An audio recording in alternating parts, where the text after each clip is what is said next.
There it is. There it is. Man. The final word. Man, we got us a special show today. Yeah. We got to make up for yesterday, dog. Yeah, man. It hurt my soul, but guess what? That's another one. The final word. The Doing final too word. much. The final word. Yeah. Final word. Man, we done called this the final word. Big Game James. I left off the S edition. That's all My right. bad, bro. I'll fix it. That's all right. Moving They know who fast. it is. Yeah, I know who it is. Look, we got that dude in the front. You hear me? Y'all know who it is, man. Yeah, man. Big The game. final word. We got a lot to talk about, big. Got a lot to talk about, big dog. A lot to talk about. And we ain't got to repeat nothing from yesterday. It's going straight off the top of the dome. We like two freestylers in the booth. Two dogs in the booth about to drop a classic for you. Man, In that's the booth. that's what's getting ready to happen too, bro. Real talk. You know what I'm saying? Yeah. You know what I'm saying? Yeah. You get them boys just saying, we just freestyling, we just gonna kill y'all with it. Bam. Bam. Bam. Easy money. Easy money. And say, y'all, I got a surprise. I got a nice surprise, man. Competition Tuesday is late, but we still talking competition. We still talking competition. So, my countdown ain't even going. I'm tripping, bro. Let me get that countdown. What's up? See, he got hyped up. Oh, man, I'm got to turn it on. Man, my bad, bro. I ain't It's tripping. all good. We gonna start I ain't it. tripping. One. But yeah, big dog, nah. It's so first of all, what's your thoughts? Because we got about a minute. What's your thoughts on the Giants? And just, because we never heard from you on yesterday, kind of just, what's your thoughts on just all the stuff going on? We're gonna leave it wide. I mean, as far as the Giants, man, I expected this. They're not good right now. Yeah. They're in disarray. So I expected us to beat them pretty handily, but I like the manner of the way we beat them. We were aggressive from the very rip, and I think that's the thing that I liked, the tone setting. That tone setting, come out aggressive. We're throwing the ball, we're attacking, and we ain't letting these little teams that are our lesser opponents, we're not even giving them a chance, and that's what you got to do. We understand that these teams aren't good that we've been playing, but you're supposed to destroy these teams. You ain't supposed to keep these teams in the game. You ain't supposed to play around with these teams, and that's what they did. They did what they're supposed to do, but as I said before, they were aggressive, and aggressive is going to get you there. I ain't worried about them Giants. We ain't lost to them since 2016. Don't ever talk to me about a Giant again. Ever. Ever. Yoga claim. You Giants fans, don't ever talk to us again. Don't talk to a Cowboys fan. Just walk past us and give us dap. You are owned. You are owned. Yeah, that's almost like, can we just say it? Dracarys. And you know what's crazy?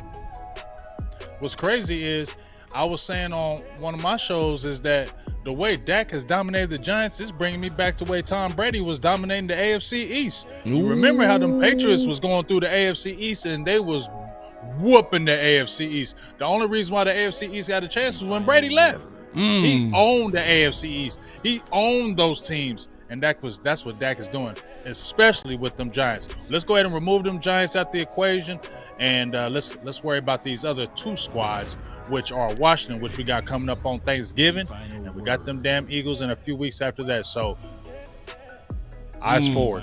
Yeah, because we go talk about that schedule too, bro. Man, I almost want to just turn the whole show on, but man, I'm gonna go and hit the whole intro, bro. We got to get the whole vibe, bro. We got to get the whole vibe, man. Let's go. Get the whole vibe. Get the final. We got to go through the tunnel. You got to go through the tunnel. Got to. Let's go. Got to go through the tunnel. Yeah. I just wanna run it up. I see you. I've been really in the field, let up,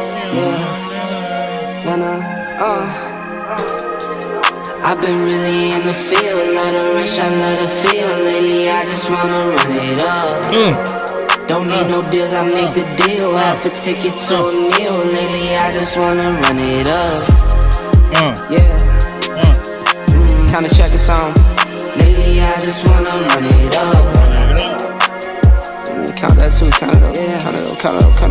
Lately, I just wanna run it up. Need them ones, I need them fives, need them tens, I need that change. To the safe, got blues inside. Greens and pinks, it's all the same. I still save and roll my change. Take some losses when I play, charge it to the game. I'm with L, yeah, I'm with T Black, I'm with Reverend now.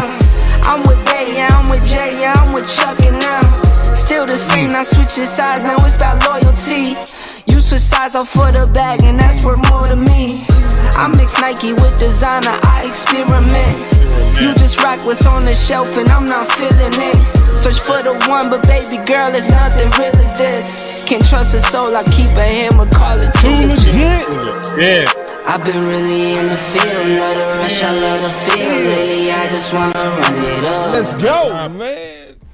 We could never, ever, at least me, I don't know about nobody else, but I could never, ever get tired of that damn intro. Say that intro like Future. For real, it gets you right. If you like feeling some kind of way, just play that damn intro. You be all right. Yeah, you be all right, man. Just kick on that final word intro. It's gonna fix your day. It's gonna fix your day. Yeah. It's gonna fix your day. It's therapy. It's therapy. All right, man. So also, bro, I'm gonna just throw, because we freestyle, bro. We always do this. We've been doing this. So I wanted to talk to you about Mike McCarthy just real quick and Dak before we get into the schedule, because we got the schedule. We're gonna talk about some strategic stuff. But what's your thoughts on, because this is what I said, bro. I want you to hear me out. Okay. I said for the last 4 weeks, Dak Prescott has been the best player in the entire NFL. I won't fight against that. Wow. And you know me. Yeah, I know you. With Dak. You know me. You gonna keep it real. I stay on Dak. I stay on him. But right now, this dude is playing some damn good football. And I ain't gonna never hype it. No. But that boy is dropping dimes. He looks just so in control of that offense. Well, we were talking about the beginning of the year, boss. We talked about this at the beginning of the year. When he called that last game against the Raiders, we're like, okay, that's what we're talking about. And then we got in the season, we're like, okay, Mike, what the hell are you doing? Why you said you was doing this, and then you're coming out with this. This man has been in the league long enough that you don't have to be on the BS. You need to give the keys to this man and let him cook. And you see what he's doing. Like, them dimes he was dropping, they keep on talking about it. I showed it on my Twitter. That damn laser he threw to Brandon Cooks when he got smacked by Dexter Lawrence was amazing. That was an amazing pass. That dime he threw to Michael Gallup, because Michael Gallup did not have that man beat by that much. He just threw a perfect pass to him. You feel what I'm saying? And he's just been dotting it up, man. And he's just looking. To me, I'm gonna keep it real. If you want me to keep it totally real, man, this is the best I've seen Dak. I said the since I've been watching Dallas. I swear to God, I said the same. Since I've been watching the Dallas Cowboys, this is the best that I've seen Dak Prescott play. Period. He putting it all together, bro. I'm gonna say one more thing too. Just keeping it real, because I think I have the perfect way. I got y'all super chats. I see y'all coming in. I appreciate the super chats. And that's a good one. I'm gonna read that one in just a second, because he coming out too hard. My boy Common Sense. Man, I think I got the perfect way to explain it, Big. Because Mahomes, he's always gonna have a flash to his game that's gonna be eye candy, right? Versus Dak will be playing better, but it doesn't look as pretty. Right. And I think I figured out the perfect metaphor. So everybody remember before Klay Thompson hurt his knee, it would be times Klay Thompson was just better than Steph. Better, but it never was as pretty as Steph. You know what I mean? That's how I see Dak. You know what I mean? Dak is not. Yes. You're not gonna see the arm angles. You're not gonna see. But you see. But that it's almost like Clay. Clay will use a bank shot, but it's going in every time. He just bam, bam. That's what Dak is right now. What you think of that? I feel you on that comparison because just like you said, when you watch Dak and when you watch Mahomes, like I said, Mahomes has that herky-jerky body, and Dak is bigger than him, number one. Dak is 240 pounds, so right there, that's telling you something. He's a Mack truck that's coming at you. But here's the thing that I'm going to say about that. The biggest thing that's true. That's a lot coming from BGJ. I see. They know. I appreciate that compliment. That's a compliment. To me. Yeah. I thank you for that. That's a compliment. That for is me. Because I'm being real with that. That's right. I don't sugarcoat it with him. You don't sugarcoat. You know what I'm saying? So if he giving him credit, he deserves it. You feel me? So the biggest thing for me, boss, is what we've been talking about. I know you've seen that Marcus Spears when he was up on the Get Up or what they were talking about today. They're all recognizing it, what we've been talking about, and I'm going to just pat myself on the back right quick. Specifically, myself, I've been saying since 2021, Dak run the ball. Right. I don't need RPOs. I don't need design runs. I'm saying when you're in that pocket, stop trying to prove to everybody you this pocket passer and want to sit in there in the pocket and you got open lanes to run the ball, and you don't do that. Run the ball. And now you're seeing him. I don't know if it's because he got maybe a little bit healthier. That could be it. But what we're seeing, because I made the tweet, boss, the last 4 games since we lost that game to the Niners, he's rushed 19 times for 90 yards. Doesn't seem significant, right? But those 19 rushes haven't been designed runs. They've been scrambles. They've been escaping the pocket. They've been him saying, okay, ain't nothing going, I'm running. And that makes the team better. And Marcus Spears talked about that today on ESPN. He said, you know why Dak is an MVP? He's getting back to using his athletic ability. He's getting back to using his legs. And that was what we've been talking about, boss, for the last 2 years. And specifically, I've been like, Dak, I would get so frustrated with him when he was sitting in that pocket, ain't nothing open. It was an open rush lane right there, and he's still trying to pat that ball looking for something. I would literally yell at the TV, run. And now you're seeing when he runs that ball, when the pocket breaks down, when the pocket collapses, he's like, bump it. I'm getting whatever we need to do to get the first down, keep this drive going. It makes our team better. Our team feeds off that. I don't give a hell what nobody say.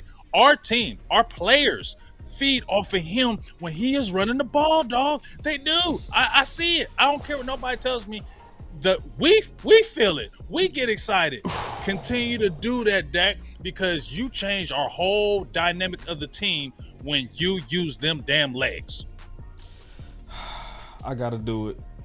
Hey, I love being a Cowboy. Big game, James. Game changer. Let's have some fun. Let's have a good time, man. Let's kick it. Man, I think that's the first time I ever hit that button that early, bro. Ooh, say, man, y'all throw some flames in here, man. Y'all throw some flames in here, man. That boy, say, man, that boy big. Dracarys.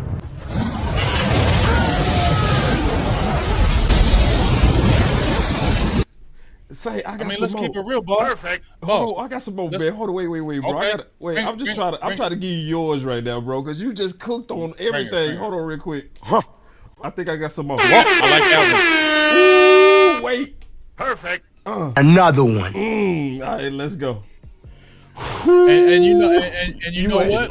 I mean, his legs saved the game against the Chargers. Yes. I mean, his legs. He was our leading rusher. He had 7 carries for 40 yards. He was our leading rusher. He saved the game against the Chargers. I mean, my God. I mean, even against the Philadelphia Eagles. He just balling. He saw plays where, okay, I need to get out of here and make plays. I mean, we're just a different team when he uses his legs. And as I said before, it don't have to be RPOs. I don't want design runs. You don't need to have design runs. Just when you see that pocket collapse, escape. Because I'm gonna tell you one thing. You know when I really liked Russell Wilson, boss? Yeah. When he was early years with them Seattle Seahawks, right?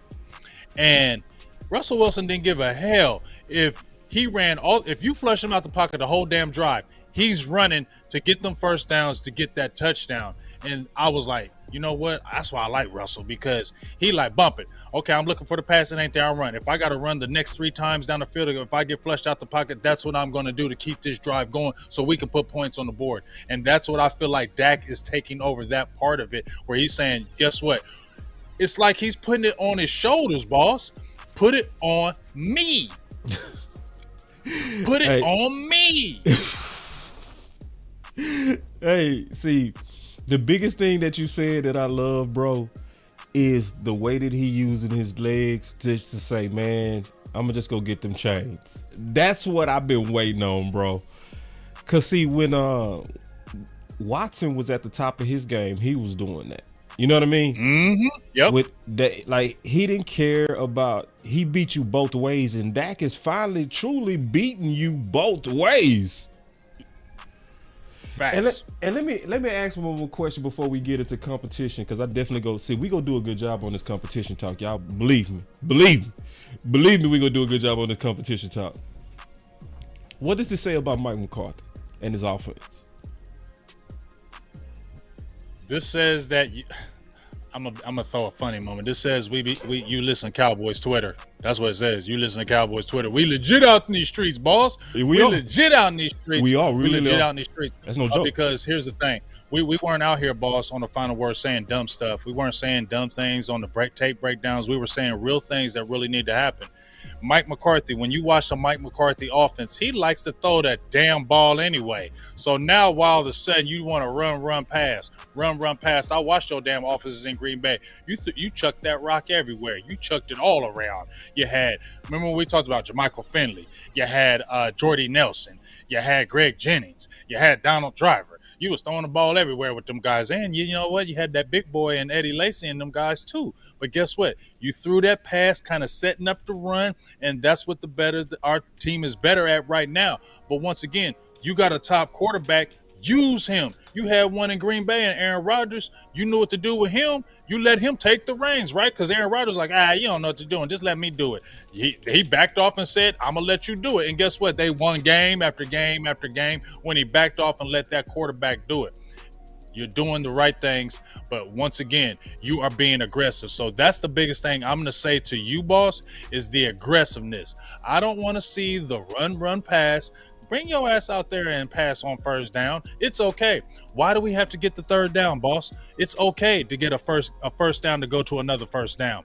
You know, it's not against the rules to start at first down and get another first down. That gives your team more confidence. Your confidence from your team rises when you're moving the ball down the field. And also, boss, you know what else I like about Mike McCarthy with this offense? We ain't taking 10, 11, 13 play drives all the time now. We're exploding on you in 4 and 5 plays. That's what I want to see. Quick strike. Because when you can quick strike, get your defense right back on the field where your defense can attack and pin its ears back, which it was doing against the Giants, makes for a whole better team in the long run, especially down the stretch. I will say this, bro. I think I see what Mike McCarthy is doing, and it's making me grow more respect for him, right?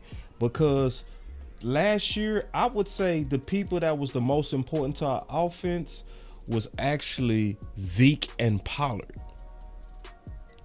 So last year, that made sense to lead through them.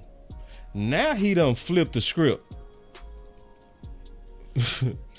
And you know what else, though, I'm going to say, Where boss? he leads you know them, his other best talent now. His best talent right now is CD Lamb and Brandon Cooks. You know what I mean? Mm-hmm. So I like how he made the adjustment, and you know, a lot of people that's heavy run the ball, man, sometimes you got to be like, you got to admit it's more than one way to win a goddamn game. You just got to admit it, because he's showing that you can effectively run off the pass. And then Jermichael said that when we interviewed him. You know what I'm saying? That's why I threw that out there. That's why I threw that out there. Because I remember that interview when you were talking about how Jermichael Finley was talking about, hey, Mike likes to throw the damn ball. He did. That's what he sets the pass up for the run. That's what he basically said to us. Yep. And we already knew Mike McCarthy to be like that. But let me tell you, here's a nugget, boss. This is why you should get happy about Mike McCarthy, y'all. because I was never sour on him. I'm just like, bro, I like you. Stop playing them dumb games. Right. But here's the great thing about this. It's the Joneses that like running that damn 90s offense. Yeah. The Jones is like that run. We got Zeke. He's our guy. He's going to lunch pail it. Dallas, if you look at through the history of Dallas, they always seem to have a top running back, and they love to run the ball. DeMarco Murray. When you had back in the day, you had DeMarco Murray. It's true. You had Emmitt Smith. You got Zeke. They've always had a top-tier type running back to run this offense because they love to run the ball. True. So we got to give Mike McCarthy props because them Joneses want to see run. Mike McCarthy said, hey, man, we're not winning this way. Scrap all that. We throwing the ball, and we're going to chuck it downfield because just like you said, you can pass the beat teams, but it's okay to set up the pass, then the run. And I said that before we played the Philadelphia Eagles. I said the only way we were going to beat them Eagles was we were going to have to pass first, run second.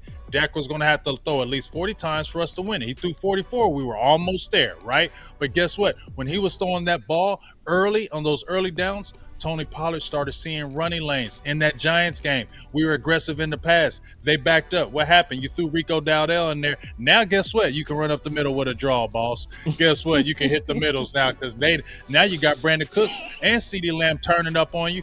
Now you can run. You need to stay with that concept the rest of the year. You need to stay with that and stay aggressive. Aggressive will always have you in the game, and I rather die on the hill of aggressive than die on the hill of conservative. Hey, I love being a Cowboy. Big game, James. Game changer.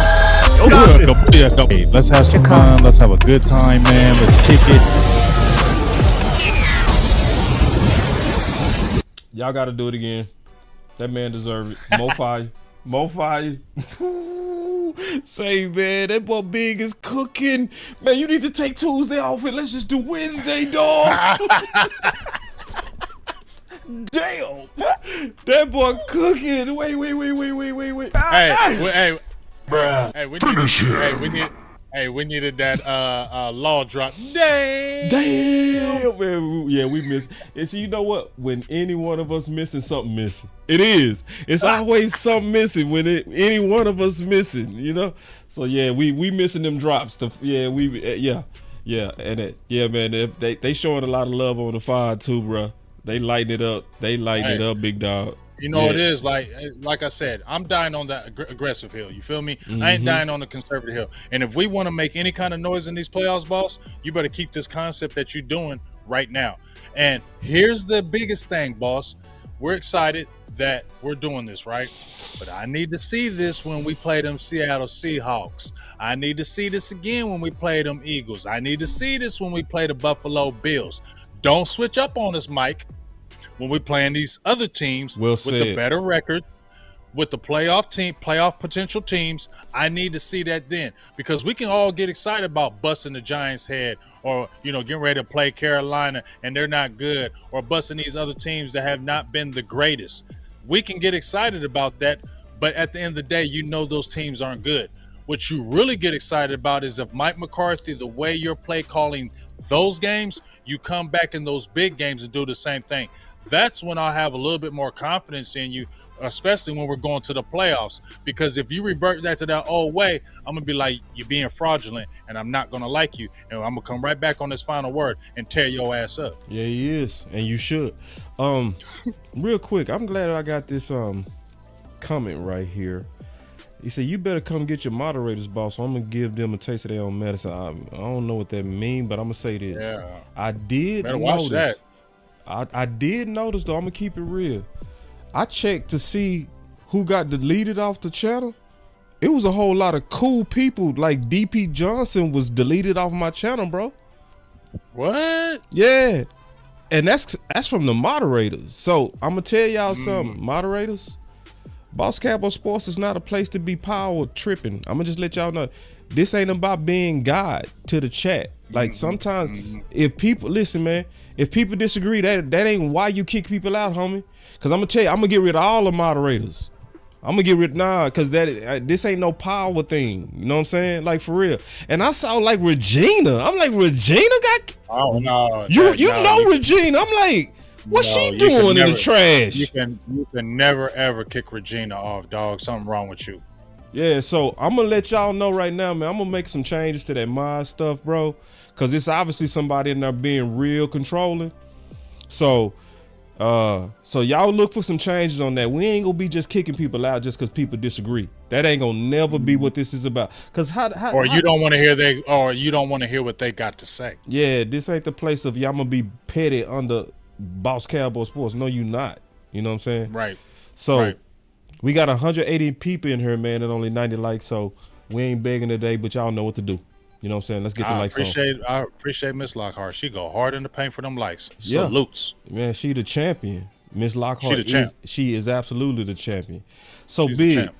I know we want to talk some about the schedule strategically, and you had some thoughts on your mind. And listen, when we made listen, when Big wasn't there yesterday, it was overwhelming. We're big. I said, Big. I said, bro, we got to do something today. Didn't I say that, Big? I said, bro, They call me like 9:30 this morning. yeah. I said, Big, we got to figure it out. I said, we got to do something today, bro, because everybody was asking about you. So that's why the thumbnail is Big Game James edition, man. He giving us some overtime, and he cooking, y'all. Ain't it worth it, man? This dude is cooking. So what's your thoughts on this schedule, bro? Because I know you said you had some things that you want to talk about on this schedule. Yeah, the main thing I want to talk about with this schedule was those games, and it's like 4 games in like 20 days, something like that. You know, we already had the Giants, we got the Carolina Panthers on Sunday, then we come back to the Commanders on Thursday, and then obviously we got the Seahawks after that.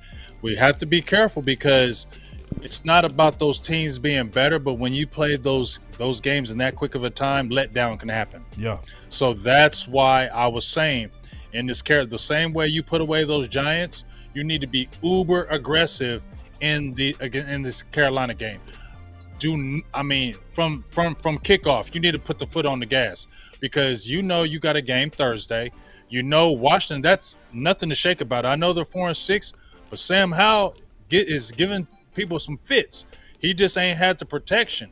And Washington, that's I don't care anybody say, that's still my rival. I don't know if it's anybody else. They still my rival, and they still hate us. And that's a team that can be sneaky and try to get that sneaky dub because we're tired. So we need to go in with that Carolina game, not playing around with them. You need to blow them boys out the water. No mercy. The same way they've been getting killed in every game. Do not give Bryce Young no damn confidence. Don't let none of these receivers nothing. We need to lay the smack down on them, because we need to get ready for Washington and Seattle. Seattle's 6-3 right now. That's going to be a huge game as well, boss, because they're 6-3 with us. That could be playoff seeding right there. And remember, these are all NFC teams. Right now, we have all our losses are from NFC teams. We are two games back behind the Philadelphia Eagles in the East, so we can't have any slips-ups. So Carolina, you got to crush. Washington, you got to handle your business. But the thing you really have to look at, I'm looking at that Seattle game, boss, because that's going to be a critical game, because they're 6-3 like us, and that could be playoff seeding right there. So we really need to handle our business with Carolina and not play around. All right, man, we got to talk about this, because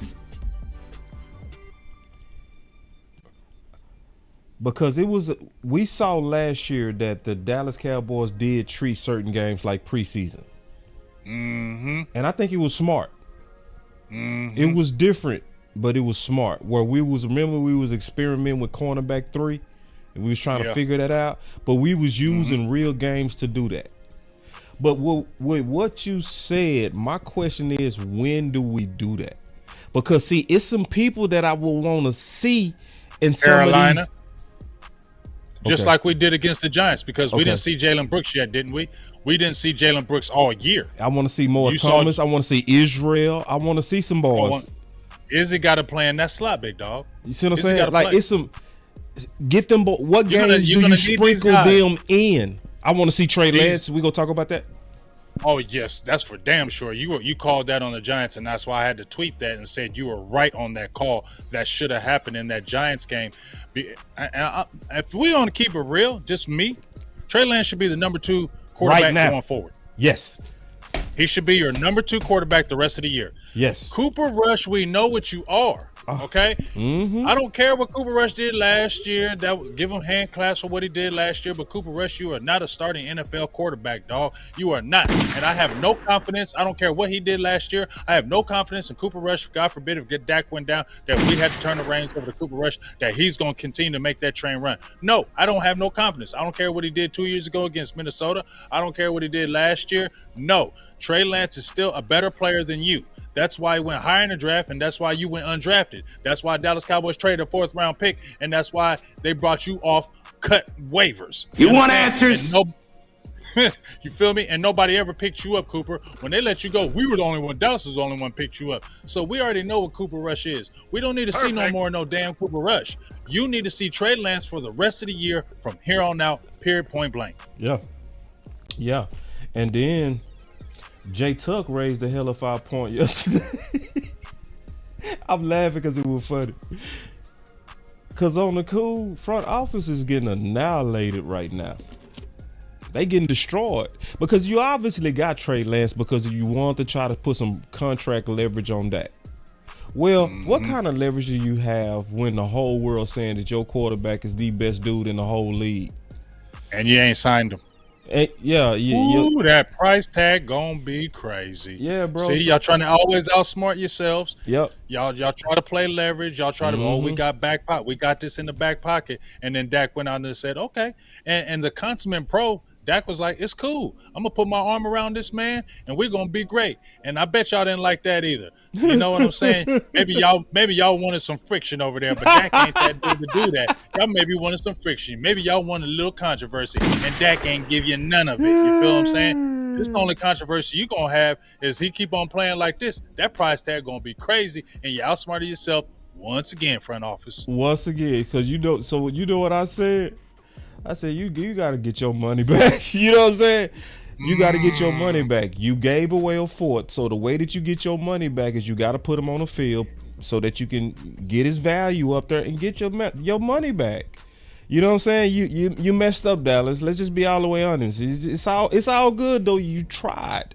It was cute. But nah, bro. You lost again, and everybody knew it was going to happen. You know? So, yeah, but that's the other reason why they need to play Trey Lance. Because you could, sadly, as goofy as sometimes our fan base can be, try to even get some type of false leverage. What I mean is, if he go in there and he plays good, it's going to be controversy anyway, even though Dak is obviously playing way better. So even that says you need to play him. Because Cooper Rush, man, he went 4-1, was a free agent, and nobody wanted him. Nobody. So I mean, it's so many reasons to go ahead and stop playing. The 4th reason on Trey Lance, you might need Trey Lance. See, ain't nobody really talking about that part. Dak done got hurt before. It was teams that needed they backup to win the whole Super Bowl like Philly. You need that whole roster talented. Right. That's 100% right there. That last thing that you just said, you need the whole roster talented. No stone unturned. And who gives let's keep it real. Who's giving you the better option to win, Cooper Rush or Trey Lance?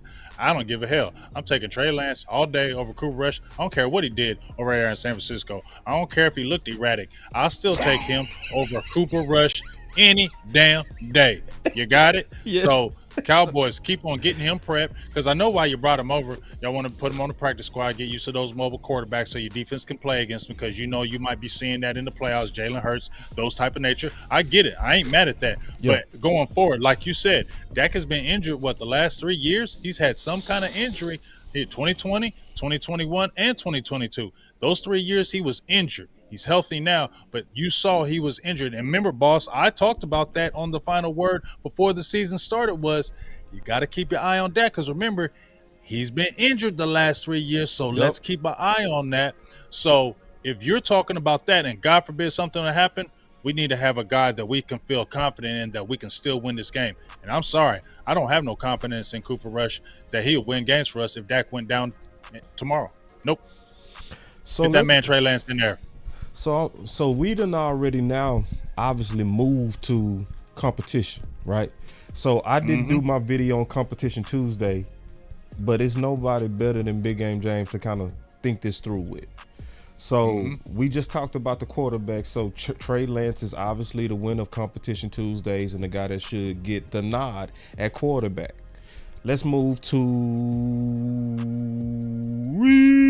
Ricola versus TP. Can I get a witness? Well, you know what? I'm gonna just say this off the rip. With these two guys, I'm going with the hot hand. Okay, stop playing this money game because that's all it is. That's all this is the $10 million, dog. Because you know damn well if Tony Pollard wasn't making that kind of money, you'd be seeing a lot more Rico Dowdle. That's just the whole damn truth, and we know it. But in this game, if we're running the ball right, and let's say you see TP get a couple nice good runs, lean on that. But don't sit there and play to his weaknesses. Play to his strengths. He's better running to the outside. He's better out in space. That's where Tony Pollard is. Stop trying to morph him into this back that he can run up the middle, run up the gut, and get tough yards. No, he is a change of pace back. That's what the hell he is. We knew that you wanted to give him a bigger workload. You don't got to prove nothing to nobody giving him 25 damn carries a game. Okay? Because most likely you're not going to re-sign Tony Pollard. Let's keep it all the way real. This is probably going to be his last year in Dallas. So don't you want fresh legs? What you really need to do is back off on Tony Pollard these next 2 games, and you really need to give Rico Dowdle a full dose of carries so you can get Tony Pollard back fresh. Because are you going to sit there and tell me Rico Dowdle ain't fresh as hell? He got fresh legs like a mudsucker. Run that man these next 2 or 3 games the hell out of him. Let TP get his rest. And then when we get back to playing those Eagles, now you got both of those guys feeling good and you can run them 1-2 because we need both of those guys for the stretch run and we damn sure need both of them in the playoffs. Yeah. And I definitely feel you on the hot hand. 100%. You know, where we look like we kind of have a pitch count. Now, I kind of agree with the pitch count because Rico can be injury prone. That's the only reason I would want to kind of slow down a little bit. Right, but the carries he got in 12 carries, boss, that's right around what I like around him. Yeah. Give him he got to get at least 10 carries in a game to me. If we measure the Kool-Aid, we would basically say keep it like what you had with the Giants, basically. Just maybe a little bit more, maybe just but maybe right around, you know. That to me was a perfect type game in my opinion, because you had 12 carries. I think Tony had like 15. How was that wrong right there? And how was that wrong right there? That is nothing wrong with that. There is nothing wrong with that. The only way the Joneses are going to say something's wrong with that is because we paid this man $10 million. That's it. But this ain't about the money right now. This is about Super Bowls and championships. I love this comment right here, man. This is a real one. This is a hard balance, though, but it's real. He said that pitch count messes with momentum. That's true. That is, see, I can't fight that, big dog. You know what I'm saying? But then you still got to keep pitch count on the top of your mind because that sometimes keep your guys as asset for the long term. Like, for instance, you know, obviously they going with less practices with T. Smith was a good pitch count. You know what I mean? Right. So it's a balance. That's not a perfect science. Sometimes I'll be wrong. Sometimes you'll be right, big dog. But that is a good pushback. I'm gonna give you credit on that one. I'll give him credit too. But once again, that goes to the hot hand. If that man is cooking, then he ain't gonna be tired, dog. If that man is in the zone and he's cooking, he ain't gonna be tired. That adrenaline, all that's gonna be flowing. You gotta watch the ebbs and flows of the game. You see, hey, Rico is turning up a little bit. Rico got to get the ball. We saw when we were aggressive throwing that ball, and like I told you, Once we were aggressive throwing the ball, then when you did that draw to Rico, what happened? Oh, damn, he got a 12, 13-yard, 22-yard gain. He's right at the 1-yard line. You get what I'm saying? And guess what? You kept him in the game, and guess what? All them struggles in the red zone, we can't score from 1 yard. Who scored on that 1-yard touchdown? Rico! I'm just saying. Rico! That's what they need to start chanting in that damn Cowboy stadium. For real. Rico! Okay, so all y'all ghost watching, all y'all ghost watchers up in here, we said it, so go put it in the crowd for us. Yeah. Ricola. Y'all see, go get a sponsor. Ricola. They'll do it. They sure will. They'll do it. Like, for real, man. Every time he do something, the whole crowd said, Ricola. Ooh. Ricola. Oh, bro. You can go ahead and get you a deal and get paid on the side. You get you a deal. Because it is a dope chat. That's dope. Ricola. Bruh. Hey, did we say that first over here? If we did, make sure you copyright. Mate, we timestamped it here. Yeah. So let's keep. But good talk on that one, bro, because that one is growing legs. You know, obviously, that is growing legs. And I think that is the solution. One more thing. I think they need to use Rico on the red zone more. Hell yeah, that's a no-brainer. My bad, bro. My bad. My bad. I didn't mean to get aggressive, but that's a damn no-brainer, dog. Like, that's a no-brainer, man. I mean, do you see who do we hear Mike McCarthy? I ain't really taking Jerry Jones, but so I'm gonna go with Mike McCarthy. But what was the theme that we were hearing? He ran angry. Yeah. He ran strong. Yeah. Isn't that we were talking about what we missed with Zeke? Yeah. You said it specifically, boss. You said one of the reasons why you were frustrated about Zeke being gone is when we got inside that 20, we got a battering ram in Zeke Elliott that could probably get you those yards. Well, guess what? You got a guy who runs hard, he runs strong, and he runs angry. And you just saw when he got the big gain, we couldn't get that 1-yard touchdown. First of all, let me say this, boss. Get out of damn shotgun 4 damn times on the 1-yard line. I didn't like that. Stop doing that. You're on the 1-yard line. Why you in shotgun? Get under center because we're damn good under center. And what happened when you went under center and you had Rico under there? We scored. Rico needs to be in there in that red zone and not Tony Pollard. And if you're going to use Tony Pollard in the red zone, why don't you throw the damn ball to him? Oh, also, Amp was the one that came over with Rico La. Okay. Shout out to you, Amp. Yeah, Amp be coming up with a lot of shit, bro. Shout out to you, Amp. I'm following your lead. That boy brain always going, bro. So I'm following your lead. Yeah, so I can't wait till he really get going, man, because I could tell he gonna be coming up with all kind of catchy stuff. Landlord like that. Yeah, Landlord's got some good ass names. Yeah, Landlord got fire names. So I'm definitely down with Landlord. He got some damn good names, but we really need to push that Rico love, man. We need to get it in the stadium. We need to get that in the stadium, boss. We need to get that because guess what? When it gets so strong, it'll travel. Because remember when we had Moose? You ain't lying. If we got to get Rico La in that stadium, that's true. We got to get it. Because you know what else Rico La would do? It would help his politics. Because when you get the crowd behind you, yes, it's over. He gonna stay in the game. Jerry and them gonna be like, wait, this whole crowd saying Rico La, keep him, bruh. Keep him in it, bruh. They go what they say? Run it again. Yeah.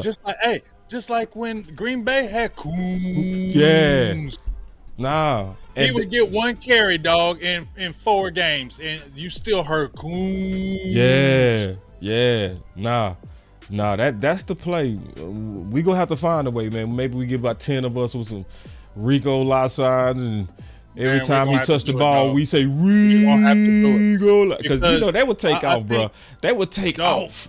That's gonna take off, and I really feel like it motivates the team too. Yeah. It's gonna motivate the player. Yeah. If the player hearing them chanting his name like that, but you gonna tell me if we go on the road, bro, and Rico is turning up, and you hear the in the opposing, bruh. Come on, man. Hold on, I'm getting chills. I'm getting chills. Wait, where my bro button? Bruh. One more. I'm getting chills, bruh. Yeah, man. So. Just like Terrell Bigelow said, we was yelling cool. Yeah, and did the same thing with Rico. Rico. It's the same thing. Yeah. Got to do it. Got to do it. Another one. Hold on. It's another one. Hold on. I got Another one.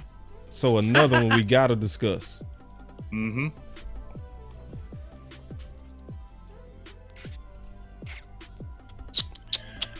Oh my God. Now this one's a tough one. You know why? Mm-hmm. Because they're really pushing that agenda with Schoonmaker. They are really pushing it with him. This agenda. So hold on. This agenda. they're pushing. Jerry, my favorite. No, hold on. Go ahead. I think I know yeah, what they're agenda you talking about. This one Yeah, right they're here. Use them. That's the most important thing. Is if you pick them, you got to use them. That one. See? Yep, that one. Can you play that one more time for me, boss? I need to hear that again. One more. That's the most important thing. Is if you pick them, you got to use them. Okay. There. And that's the problem. Let me see. Did Schoonmaker have a drop in that game last? Yep. Yeah, he did. He had a bunch of drops? Yes. Has he not been effective? It's okay, Cowboys, to put his butt down. Yes. He's a second-round draft pick. He's a rookie. You got plenty of years to throw that damn ball to him. This ain't the year. Yes. You trying to make a run to the championship, or you trying to worry about who's playing? Right. Okay, because, see, that's the problem. Y'all worry about playing people because of cash and draft status, and that's why you ain't went nowhere. See, when you put all that other stuff on the back burner, now you see this offense flowing. Now you see this team flowing. We've been saying, give Jake Ferguson the damn ball. He's a star in waiting, but you want to keep putting Schoonmaker out on the first series? I hate it. I hate it with a passion. I want to throw up when I see the first series of the game and I see Schoonmaker in there. I don't see Ferguson. I see Schoonmaker. I want to throw up. I don't care if y'all think he's going to be good later on. This ain't the year. This could be a red shirt year for him, and it's okay. When Henny comes back, because he's back practicing, what you need to do is go ahead and bring Henny back. You got Ferguson. We were raving about Hendershot and Ferguson last year, and then all of a sudden it went away. Hell to the no. Be smart. We were winning with 2 tight end sets a couple years ago when you had Dalton Schultz and Blake Jarwin. We were killing folks until Blake Jarwin got hurt. We were killing them in that personnel. Well, you ain't killing with Schoonmaker because Schoonmaker ain't ready for this yet. And understand that and recognize it and stop worrying about him being a second draft pick. Sit his butt down. Get Schoonmaker back in there. And I like McEwen too because McEwen can block his ass off. I like McEwen better than Schoonmaker right now. So get your guys in there who's going to make the plays for you and is going to take you to the next level. Not somebody who's going to be a second round draft pick and saying, oh, he's in the second round. We got to play him. That man's not playing good, dog. Sit his ass down. Man, I just keep doing this all day. Hey, I love being a Cowboy. Big game, James. Game changer. Hey, let's have some fun. Let's have a good time, man. Let's kick it. Man, that boy been earning every one of them drops today, bro. Man, boy been earning them things, bro. Ooh, listen. I think I know how to fix Schoon. Talk to me. I got you, bro. You know how to fix Schoon? Bench him. That's what I'm saying. And I'm serious. No, hear me out. I'm serious. I'm listening. Bench you him. did it to Michael Gallup. Right. Because that's when Michael Gallup. Has Michael Gallup dropped any balls after they benched him, bro? Can I tell you something? Can I bounce off what you just said, boss? Yeah. Did he run the fastest 21 miles an hour? Did he? Yeah. He was clocked at 21 miles an hour. They That's said he my was wearing point. one of the fast. Why did he do that? Because guess what? Them snaps got reduced. And guess what? Now you see, my spot ain't guaranteed now, That's boss. how you fix it. Jalen Tolbert, when we started the first series, I didn't see no Gallup. I saw Jalen Tolbert. Now your ass woke the hell up. Now you woke him up. And you ain't dropping passes now. Now you running faster than hell. You ain't jogging across the middle dropping passes. You went fast as hell, and now you getting them passes that you want because now you see it's real. And they need to do the same damn thing with Schoon. You need to be benched when Hendershot is ready. Bench him, and it needs to be McEwen, Hendershot, and Ferguson in that order. And Schoonmaker needs to be benched. Period. Let me explain it because I think some people misunderstand me. He said the only resolution is losing your job. No. All right. Now, let me explain it because do y'all okay? It was a time. Play your measure Kool-Aid. Oh yeah, let me play my your button, damn bro. measure Kool-Aid before you. It's a big thing for Boss Cowboy to actually say publicly that he drunk Kool-Aid. Listen, I do not drink Kool-Aid without first measuring. Let's go, man. Feel me? So yeah, Let's go, boss. So now, I'm gonna give you a couple of stories. You got to be patient, Big. Just be patient with I'm me. patient. I'm patient. Benching me helped me. I got benched when I was in the 8th grade. And I ain't gonna lie, I was a good football player, but I was taking it for granted. I was making mistakes. I was offsides. I was doing dumb shit just like Schoon. I got benched. It changed me for the rest of my life, bro. I hated the feeling. I hated watching my guys out there compete. Boy, I was dying, bro. Bro, the moment I got another chance, I looked just like Michael Hair was Gallup. on fire. My hair was on fire. I was diving. I was biting. I was. I didn't want that feeling, big. So people thinking I'm saying benching forever. I'm not saying that. I'm saying get his attention. This nice guy, if you pick him, you gotta play him. You making those guys entitled. That's the most important thing is if you pick them, you got to use them. That's spoiling them. See, it's like a kid. Your kid keep messing up, and he go get better. He a kid. Well, he ain't gonna get better. He gonna look at you and get worse. Right. You gotta treat him like a man. You gotta show him, hey son, it's consequences for this. I know you're a second round pick, but it's consequences for this. So when I say bench, I'm gonna give you the perfect example that's recent enough for everybody to feel me. Do y'all remember how Jarwin was playing when he first was playing tight end? Where he was trash and he was dropping balls. You remember he did the alligator arms versus the Jaguars? And they benched him, bro. And they put Rico out there. Man, the next time they put Jarwin in there, that fool had 4 touchdowns. I'm telling you how to fix Schoon. Treat Schoon like a man versus like a damn kid, and you go fix him. He's 25 years old. He's already older than most of the cats on our team. Treat him like a man. All this old babying. Oh yeah, he our draft pick. We gotta develop him. He gonna mess himself up until he finally grow up. No. That's the most important thing is if you pick them, you got to use them. No, you don't. No, you don't. No, you don't. That's a flawed theory, and it needs to stop. If you're trying to win championships, the best man plays. That's it. That's it. And see, Big, I'm going to be all the way honest, bro. I was listening to a video that I did on June 1st, and I'm going to replay it Thursday.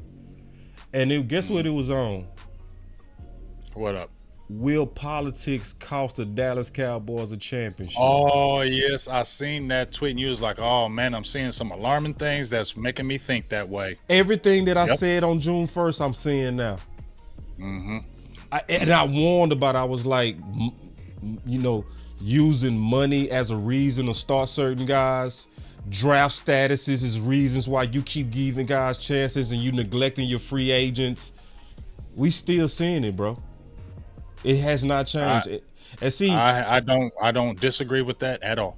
Let me play this real quick because what I did in that video is I was comparing the culture of San Fran to the culture of the Dallas Cowboys. Because some people believe, Big, that, every team got politics. It's like, no. There are certain teams to where they have a real deep-rooted philosophy to be anti-politics. See, people forget.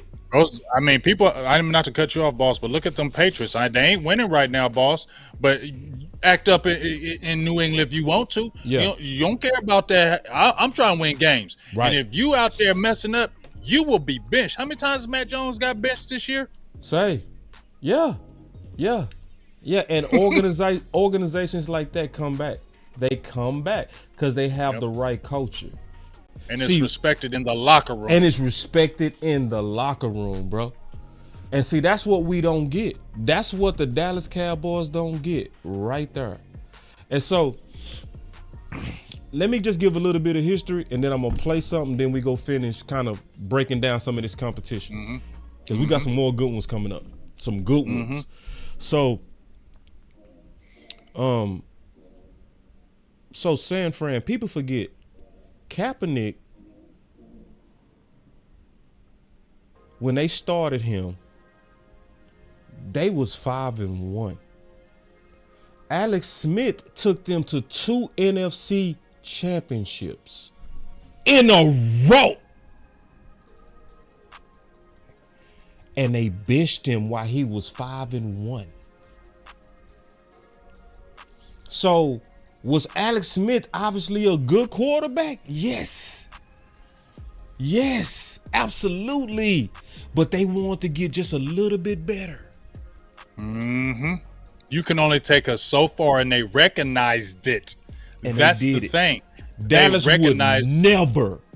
And that's the problem. And that's the problem. That's why we fall short, because they recognize you can only take us so far. So you got to sit. And we ain't worried about your feelings, dog. We thank you. But you're not going to take us to the next level. Think about it, what you just said with San Francisco. He went over to KC, and he was doing well over there too. They still went and drafted Pat Mahomes. And right after he had that good year, his rookie year, what happened? Pat Mahomes was starting, and Alex Smith was gone. And he took them to an AFC championship. And was gone. Dallas would never. A previous first rounder? Oh, no. Took us to this far? No, we can't do that. We're going to ride it to the We're going to ride it. Yeah, we're going to ride it. And see, let me show. I'm going to play something, and I heard it, because I didn't even realize that Jerry said it so clear. But listen to this, Big. Listen, bro. This might piss you off. This came from Law, too. Law, I got this from Law Channel, but listen. Jerry, we grew up on this upcoming game on Sunday.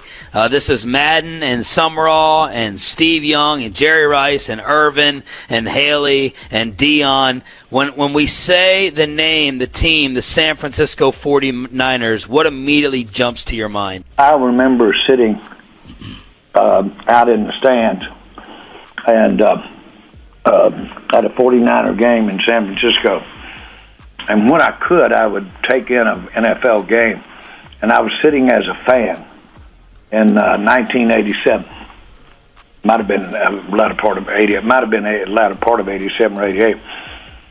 Watching the 49ers play, had my shirt off, sitting there, and just enjoying it as a fan, but enjoying it as a wannabe more involved in the NFL. I remember a great friend of Bill Walsh's taking me out to see in 88, a year before I bought the Cowboys. And he took me out to see Bill, and Bill spent all afternoon, not an hour, he must have spent 4 or 5 hours with me going over nuances of pro football. That was before I ever really knew that the Dallas Cowboys were going to be for sale, but I wanted to be involved so bad. So, let me pause right quick and give just a little bit of background. Now, remember, the key thing is he said he was with 5 hours. 5 hours. Now, out of 5 hours, watch what he pull out as the most important lesson that he was told. Now, this is 5 hours of talking nuance. Let's listen to what came out. And he told me, he said, the one thing you can't do is socially get involved as a coach with players, because you got some bad news for players from time to time. And he said, I've got a guy on this team that's a player. It's Bill Walsh. Got a guy on this team that's a player. And this was right at training camp, the end of training camp going into the season. And he says his wife, my wife, we socialize a little bit. Terrible mistake.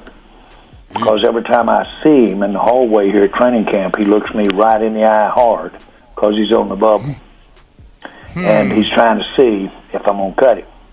And he said, I'm going to cut him, and he's not going to like me for the rest of my life. And he said, this is a tough deal, and said, I screwed that one up. I shouldn't have got that close to it.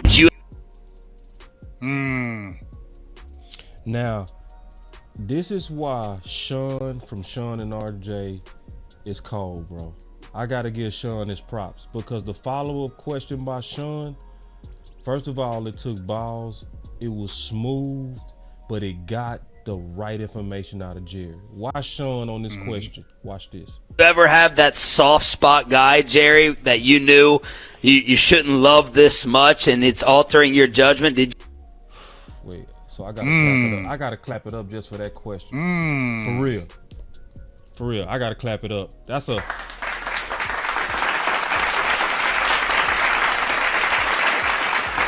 I wonder who he's going to say. That's a first-class journalistic question. First, Bruh. I mean, let's keep going. Did you ever have one of those guys on the Cowboys? Yes. Yes. And more than once by a long shot. Absolutely. Absolutely. It's hard to. It's hard. When you understand how deeply rooted a player his life can be in his competition and his game and all the nuances, and then you add on top of that the professional aspect of it. The professional aspect. So these are the things that makes it hard on him. So he said the professional aspect of it. So kind of watching his players grow up, watching Dak take their first press conference, watch Romo become that. It's the emotion. So he say the professional side of it. What else, Jerry? It's the financial aspect of it. Oh, that's the first time I caught that, Big. He said it himself, Big. For the first time re-listening to my show, I caught it, bro. He told you that the financial aspect of it does it to him, bro. It's the first time I caught it. Listen. That the professional aspect of it, the financial aspect of it. I mean, hell yes, it's tough stuff, and it's the same. Not that anybody's got the world's smallest violin and singing the blues, or athletes. You shouldn't have that. Shouldn't have. They're tremendously fortunate. But they put it together. They put together some God gifts, but they put it with a lot of forbearance. They put it together with a lot of work, and they become professional football players, and that is something I admire. He admired it. That's another reason. The professional, the financial, and his admiration for the guys. The love makes him weak. Can I just keep it real? His love makes him weak. I also know how lucky they've been, but nobody likes to have that come to an end. Nobody. And then it's real, but it's also what's hurting us. Yeah, I'm gonna keep it real. Jerry, this might sound weird, but Jerry Jones is a Libra. He's like a Libra like me. His birthday's 2 days before mine. Libras have a certain love in their heart. Like we are caring individuals. We care. We really, really care. Yeah. So that's what I know Jerry does really care about these players, dog. I know he does because his sign is about caring and love. Yeah. When you look at Steven, he's the opposite.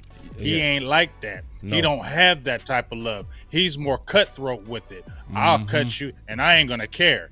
That's his approach. So that dynamic is battling. You feel me? That dynamic battles upstairs because you got an older Jerry Jones who's near the end, and you got Steven Jones who's on this cutthroat stuff that's right there.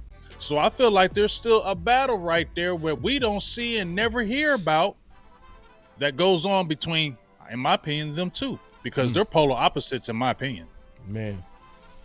So for everybody that been saying, it's the money with Tony Pollard. He just told you the financial aspect.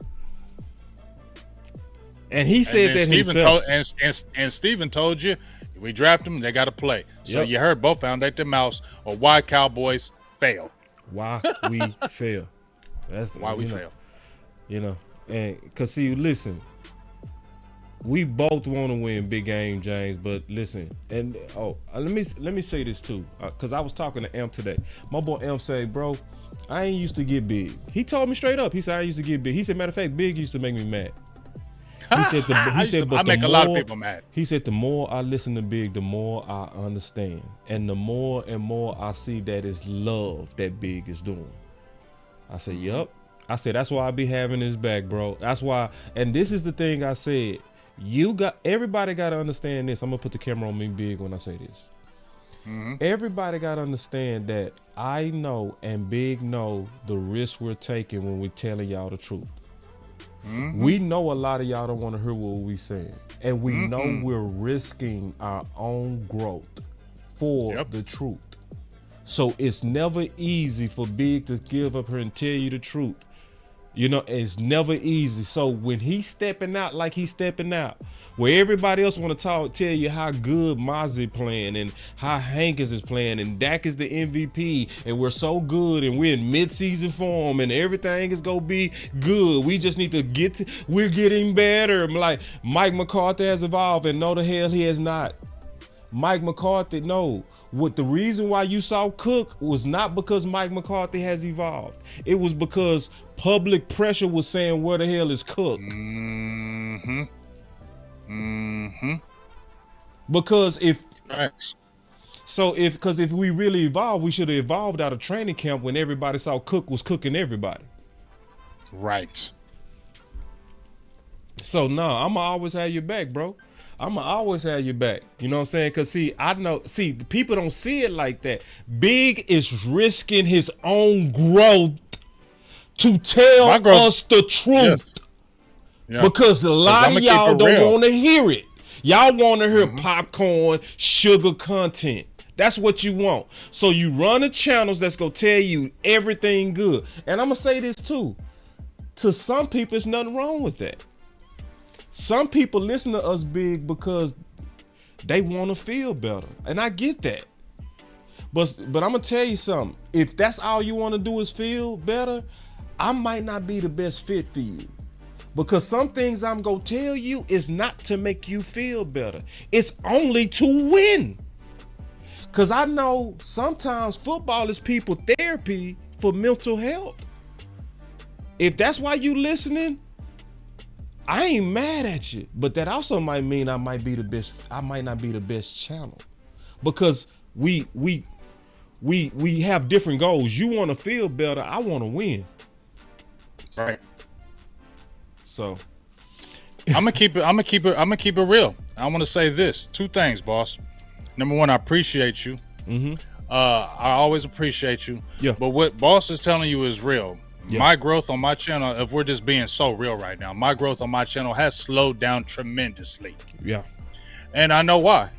It's because I see people in my comments, people on my Twitter, you negative, you this, you that. Because here's a classic example. After we beat the Giants, I made a tweet and said, now understand me when I say this great win. Love how all the players were used, but this team is not a good team. I'm talking about the Giants.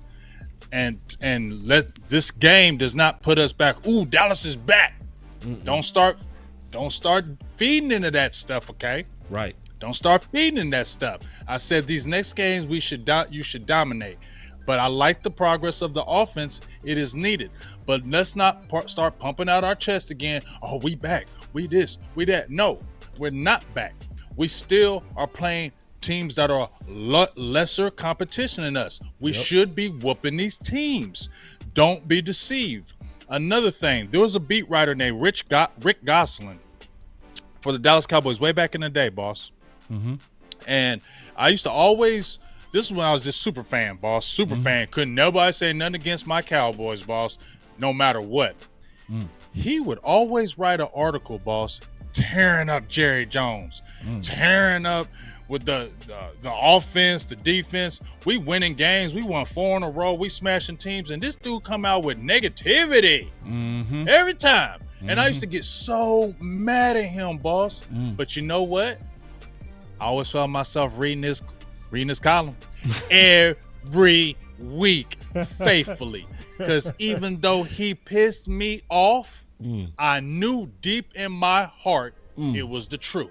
Wow. And I didn't want to believe it. Yes. But I kept reading his articles because I knew he was telling the truth about the team. When he would say, y'all getting deceived, Dallas going to fail this year. And I'm like, oh my God, we got a good team, and what will happen at the end of the year? And he will point out specific things that were the truth. And I knew they were the truth, but I didn't want to hear that crap. And then 2 games later, damn, this mother sucker is right. And that's why I always read his columns, no matter if I hated it. I still read it because I knew it was the truth. And that's where we are today. And that's why this final word is the Big Game James edition. Left off the S. But this is the Big Game James. It's a good one too. And I knew it was gonna be good. I knew it. I just felt it. I said, Big go cook today. He cooking. Let's talk about it. You gotta be real, man. You got to. I gotta sleep at night, bro. Feel me. I'm not gonna sleep out now. I'm gonna be bro. bothered. Yeah, I'm gonna and be trust bothered. me, boss. Before I make the tweet, I'm already saying, yep, you're going to lose this many followers. You're going to lose this many subscribers. I'm already telling myself this because I know I'm letting the grenade off and I'm letting the detonator.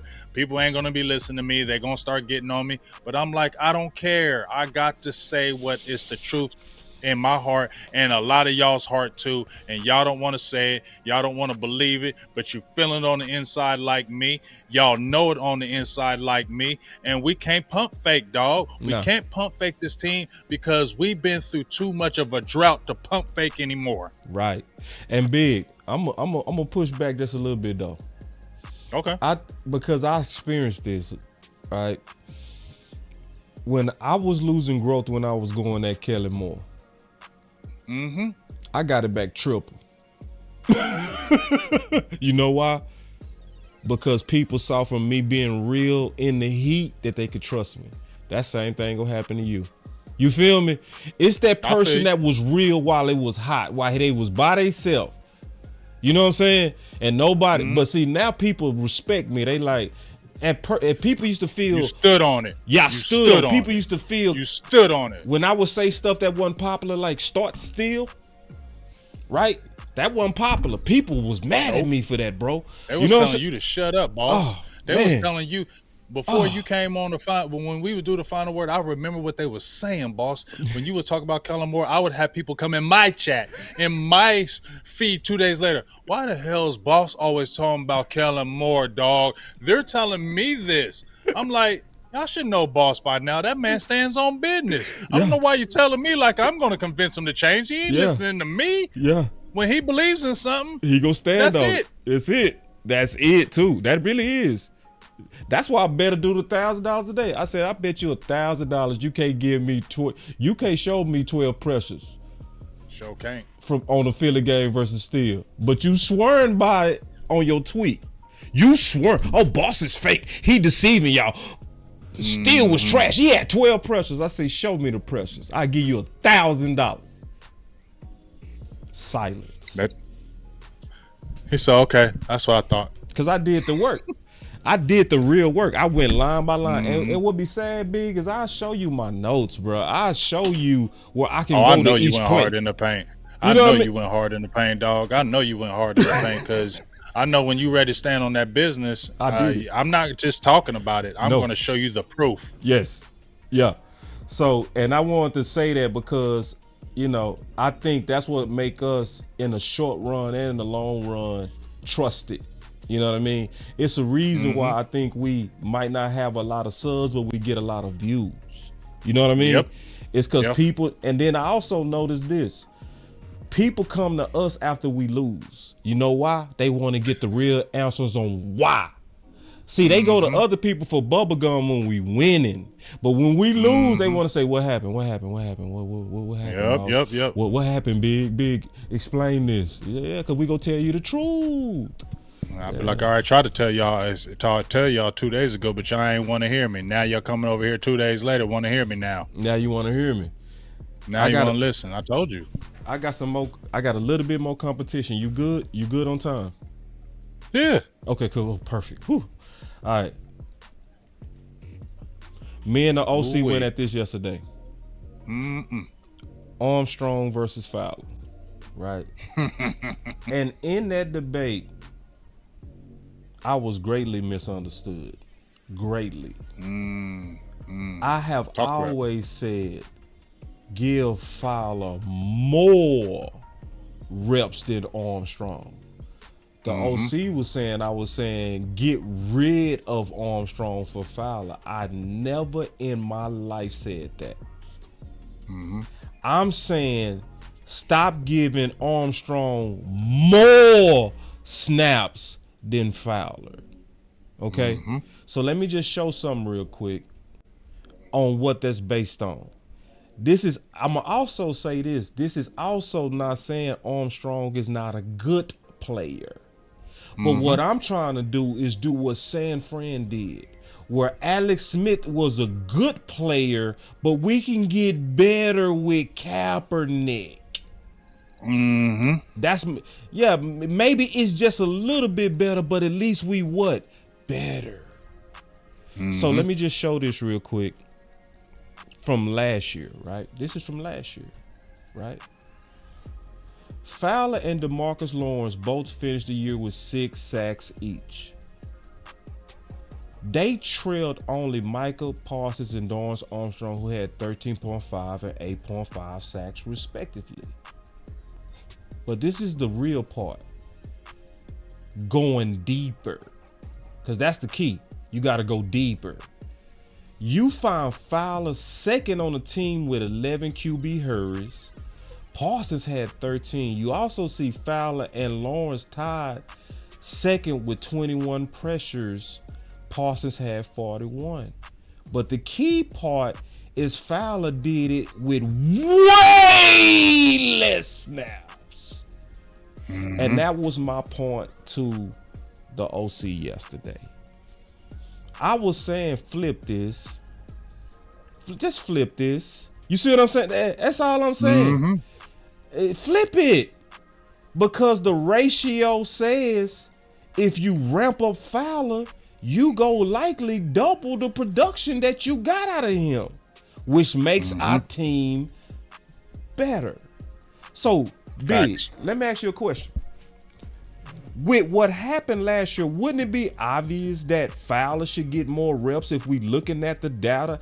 And please don't let me turn on the film where you actually look at the pressures of Fowler versus looking at what they call pressures from Armstrong. Go look at the sacks of Armstrong and go look at the sacks of Fowler. What you will see is Fowler had real athletic, beating man-on-man sacks. Armstrong had mostly cleanup sacks.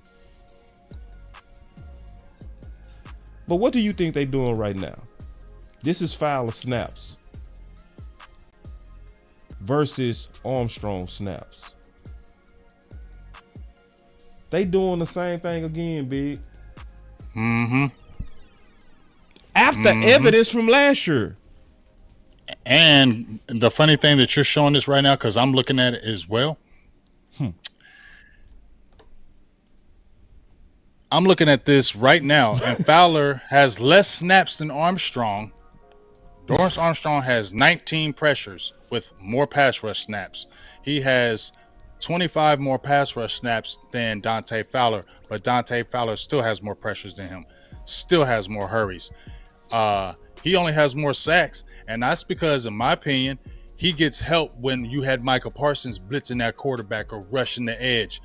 That's how Fowler makes that's how Armstrong makes his money off other guys. He's not just killing guys one-on-one. A lot of his sacks has come on stunts and from double teams from other players, and he's the open guy, and he makes the play.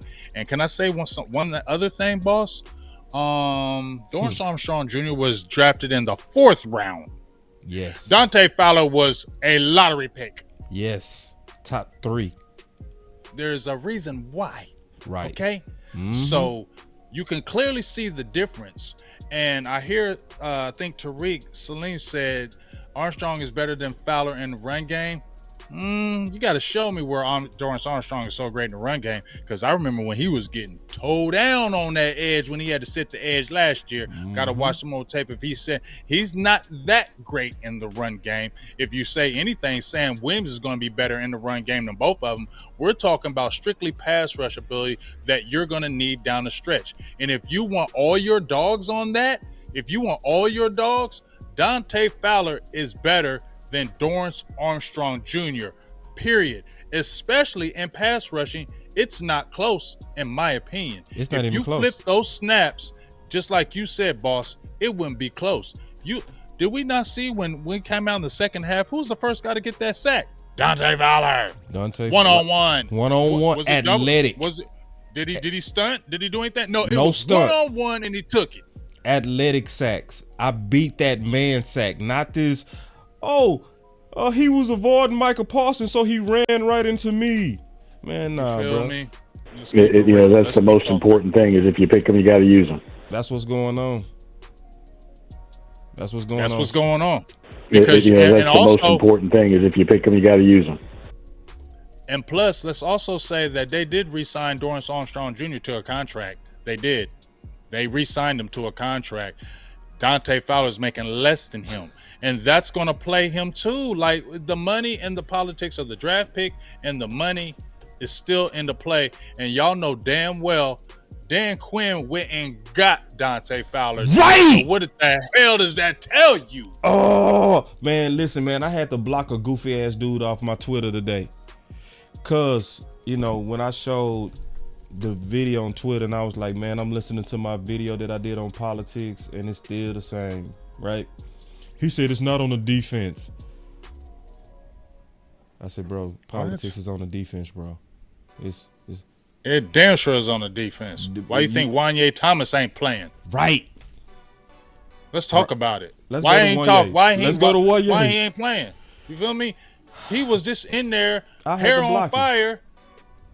And he got in the game against the Giants, and he was turning up soon as he got in the damn Giants game. Turning up, bro. The moment he got in the game, he's turning up, bro. Yeah. He is hungry. Yes. He is hungry. He is thirsty, hungry. He wants it. He has ability too. And he ain't no little dude. He ain't undersized. He ain't no little dude that we're afraid to put him out there because he's not big enough. He's big. He's a big dude. He's fast. He's aggressive.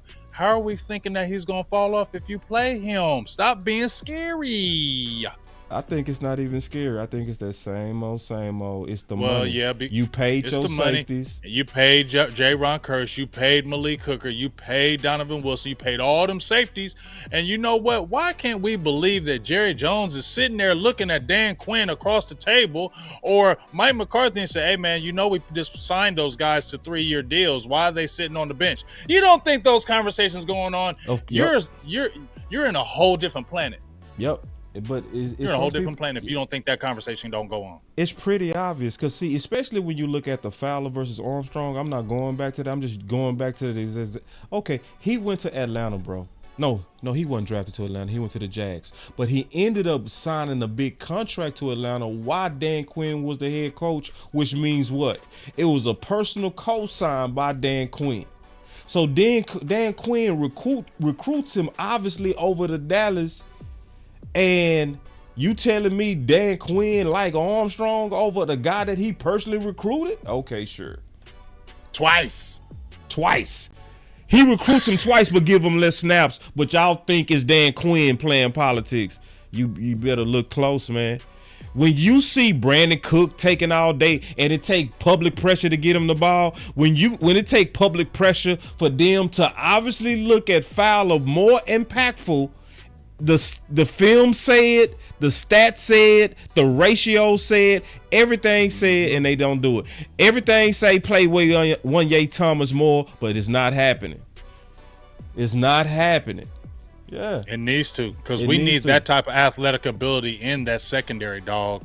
I'm sorry, I'm not hating on J-Ron Kearse. I know he adds, and like I said, me and you had that battle. You were front and center, front line for J-Ron Kearse when he came over to Dallas. Yeah. You brought me to his side because I said, hell no. Did I not, boss? I said, hell no to J-Ron Kearse. I said, nope, I don't see what you seeing. We watched the tape together. We did a tape session live on J-Ron Kearse. That's live. We did a live session on him, and boss was like, hold on, big. Hold on. Let me show you this. Let me show you that. Let's talk about this. And we went back and forth. Boss brought me over to J-Ron Kearse side because I wasn't near it. I didn't want it. And I got to be honest and say this. Kearse is not the same since the shoulder surgery, bro. Yeah, and to me, he's a step slower too. Yeah. And see, I had shoulder surgery. I'm going to be honest. It can take some bite out you. It ain't nothing, especially when you're a physical safety. Right. I'm not seeing the courage that I used to see. I'm just keeping it real. And he's not having that speed. And people got to trust me because Big Right, obviously, I was pro Kearse. Big time. You know what I'm saying? Big time. But Big time. I gotta always be pro Cowboys first. Right. Say, man, say kick Donovan Wilson and Wanye. Admin. I unblocked T. Foster. Can y'all get him back? Get him out of here. I unblocked a whole lot of people, but send him back. Get him out of here. I ain't even doing it. He over here. I know, and he from my hood. That's why I don't like him. He said, I know y'all just don't find out about them Joneses. See, all that old sneak dissing. See, it be them boys from your own hood, bro. It always be your own people. It be your own people. Please block him. I don't want to see T no more. I don't want to see him. But anyway. That's why I love Boss. Yeah, I ain't dealing with that He stopped shit. shows to get your ass out of here. Yeah, I ain't doing it, bro. And they done shot him, too. I do the same thing. He gone. They shot him, bro. Look, my shooter's like, where my button at? Let me see if I got my shooter button. Ooh, you got the shooter button? Damn, I ain't got my shooter button. I got that one. There it is. I got that one. Now, I got a one that say, man. No, it's another one I say, one of my buttons say, man, ain't no telling who was shooting. I got too many shooters. Yeah. He gone. Good. Thank y'all. Good job, moderators. Appreciate that. All right. I got a couple of more big. You good on time? Yep.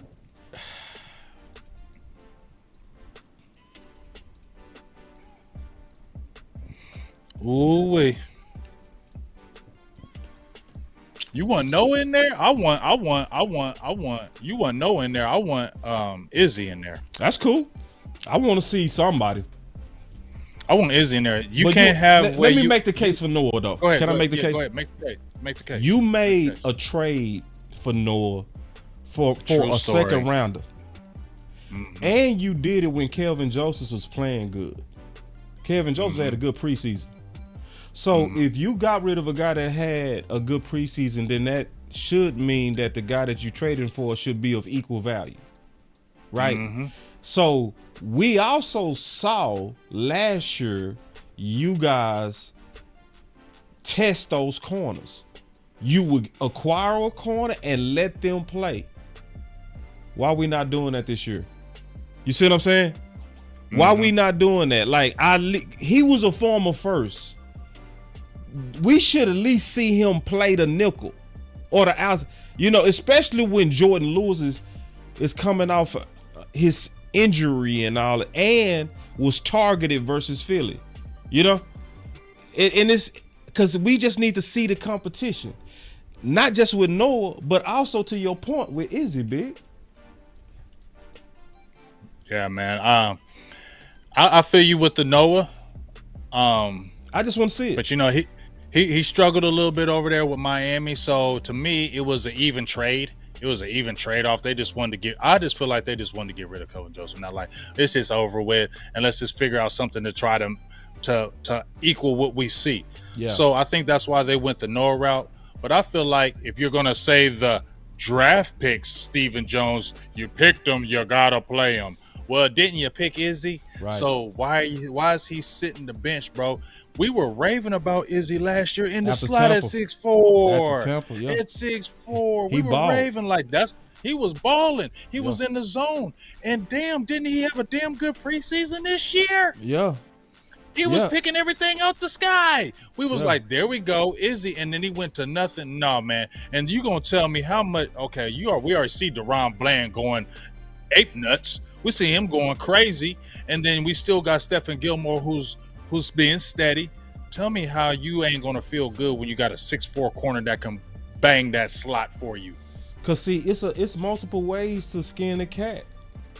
So even if you don't put Izzy in the slot, cause some people might, feel like he struggled with agility, guys. I give you that. Well, then put him on the outside, put Bland on the inside. You know what I'm saying? Because you ain't gonna fall off with Bland. Yeah. Hey, you know who else didn't play bad when he played last year? Nashawn Wright.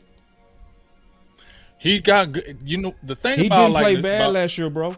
He didn't play terrible. When they put him out there, he got a pick. I was calling for him. I called for him in that Titans game. Yeah. I said, play him in that Titans game, and he got that pick in that Titans game. Yeah. He had a rough beginning, but he bounced back. And the thing I like about Wright, the thing I like about Wright is he's always, every time I watch him, he's always trying to soak up knowledge. He's always trying to learn. He's always trying to get better, and he always plays hard. He always gives maximum He's a football effort. player. He's a football player. Yeah. And if you drafted those two guys and they're out of your draft class, you didn't draft Noah. That's where I'm coming from. You didn't draft Noah, and you got two guys that are both 6'4", the guys that you like that are big and long, then they need to get these reps. So when we're talking about boss, man, who do we need to see in these games so they get the experience? Well, the Giants game, you saw Izzy. He had 2 tackles. He had 1 pass defense. Then Nashawn Wright. This is Carolina. Y'all need to play these guys specifically in Carolina because you need all these guys down the stretch. Yep. Period. I think Carolina. What happens if you think about it, boss? What if Stephen Gilmore is 32, 33 years old? What if he gets injured at the end of the year? Though that's reality. We don't want to speak on injuries because we hate that word, but that is reality. If Gilmore were to go down, who you gonna play then? Right. Then I bet you play Izzy in them then, but then they didn't have that work. And then when they getting abused a little bit, then everybody be like, man, see, Izzy terrible. Man, Nashawn Wright terrible. No, you're not giving them reps. You don't get better sitting on the bench. Right. There it is. There it is. Hey, let me see, man. I think I'm all out, bro. I don't got no more. I'm pretty much. Let me make sure I covered everything. We talked about Trey Lance. Yeah, we did. Let me see. What about? I'll give you one last one. All right. How you feel about that linebacker position? Specifically, I was just finna pull that Sean up. Evans. Oh man, you didn't see, boy. Listen, bro, y'all listen, man. Hold on, I gotta do this one more time. Hey, I love being a Cowboy. Big game, James. Game changer. Hey, let's have some fun. Let's have a good time, man. Let's kick it. Your cars. Man, crazy. Sometimes it's just your day. Sometimes it's just your day. Big, you in your bag today. Go ahead, bro. Oh man, hey, I've been telling everybody in the streets. Hey, sometimes I don't like to brag, but sometimes I really do like to brag. And I'm gonna brag on this one, like I bragged on Jonathan Hankins when I called that one to get on over here. I'm gonna brag on Anthony Barr. I'm gonna brag on Anthony Barr because I told him to come on over here. With you was the first of all of that. The Jonathan Hankins was the most impressive, though. I'm gonna give you that one. Let me brag on your Jonathan Hankins, bro. We was doing a show just like this. We was doing a show just like this, and Big was in his mode, bro. Y'all know when Big get mad, he was going off, bro. I mean, off. And he was, man, Dallas Cowboys, they always, man, Jonathan Hankins, man, it's the dude named Jonathan Hankins. He done win for like $5 million. Dallas is always tripping on a one tech. We could have got Jonathan Hankins for like $6 million. What, man? But I was like, who? Right? And Big with the whole time he was, man, I mean, they be telling us, that they serious, and I said, let me go look this dude. Boy, I looked at Hankins' film from the Raiders. I came back just as mad the next week. Didn't I, Big? I was like, boy, came right back. It's like we like, dropped Big, you was right. Bow. And I'm talking about, and I was impressed because I was like, bro, you've been scouting a dude from the garbage Raiders? He was like, yep. But go ahead, what you gonna brag about with Evans though? I'm saying, but is Jonathan Hankins playing some damn good football right now? We needed that. Right, matter of fact, you know the saddest part? Big said that 2 years before we got him. 2 years, we even signed him. I said it 2 years ago. He was 28. We got him at 30. Yeah, just saying. Just saying. So what our team would have been like if we would have did it when you was talking about it, bruh. Hold on, I gotta hit that. Give it to him, bruh. You feel me? But let's go with this Evans. Well, this was in July when we were talking about linebackers. Because, boss, how long we been talking about that damn linebacker position, dog? Oh man, we've been talking about it before anybody else been speaking on it. And I'm gonna just give myself and boss flowers because we've been on this linebacker position 3 years, easy. Facts, 3 years, right?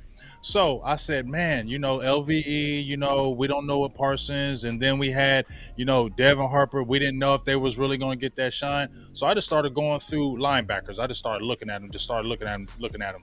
And I seen Rashaan Evans, Alabama.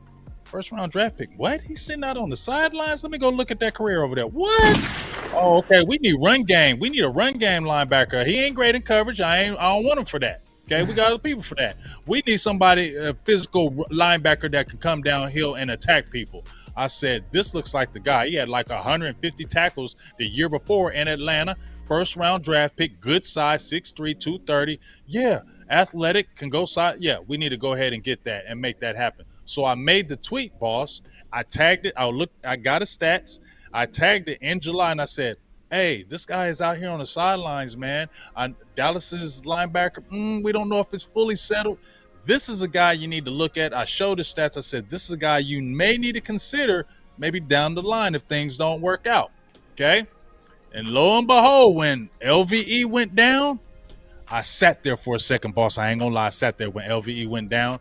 And when they said Cowboys are bringing in Rashaan Evans, I said, yeah, that's what I thought. Now, I ain't gonna lie. I started seeing a lot of people start jumping on the train. But guess what? This motherfucker was the head conductor of that train, choo-chooing that joker all the way down the line. And now you see it, and you saw him getting a little bit of work against some Giants, he was being physical at the point of attack, just like we like. And the more reps he gets, he's going to be better because guess what? Mozzie is stepping up. Jonathan Hankins is playing good. So that means he's going to be free. And when he's free, he can make plays because he's a tackling machine. So I love it. I love the pickup. Continue to let him get work because he needs to be on the field, especially on the rundowns. I love Damone Clark. I say he's a 100-tackle guy, but I don't think Damone Clark is as physical as Rashaan Evans. This from me, in my opinion. Not saying Damone Clark is weak. I'm not saying that. I'm saying the full physical aspect. I think Evans is a little more physical, and he's going to bring a little bit more thump in the game. Not saying anything about Damone Clark because I like Damone Clark. Yeah. And let me ask you a question, Big. I'm gonna show you a clip from Sunday, okay? And we gonna talk about it. Now, this was during the game. All right, this was during the game. I want everybody to peep this out. Watch this. Oh, hold on. Let me first get this out the way. Let me get that out the way first. All right, now watch this. We have a Evans sighting. Welcome to the team, sir, and welcome to the draft party. Let's go. Oh, wait a minute. That's a statement. Evans ain't got no choice to show up now. He officially on the roster for the rest of the year now. Because he brought him up 3 times, and that's it. He can't be on the price squad no more. Yeah, we got an Evans sighting. It's about time. And we got an Evans tackle. Good job. Thank you, Dan Quinn. Hey, man, can we clap it up for Dan Quinn for the Evans sighting? DQ. Can we clap it up?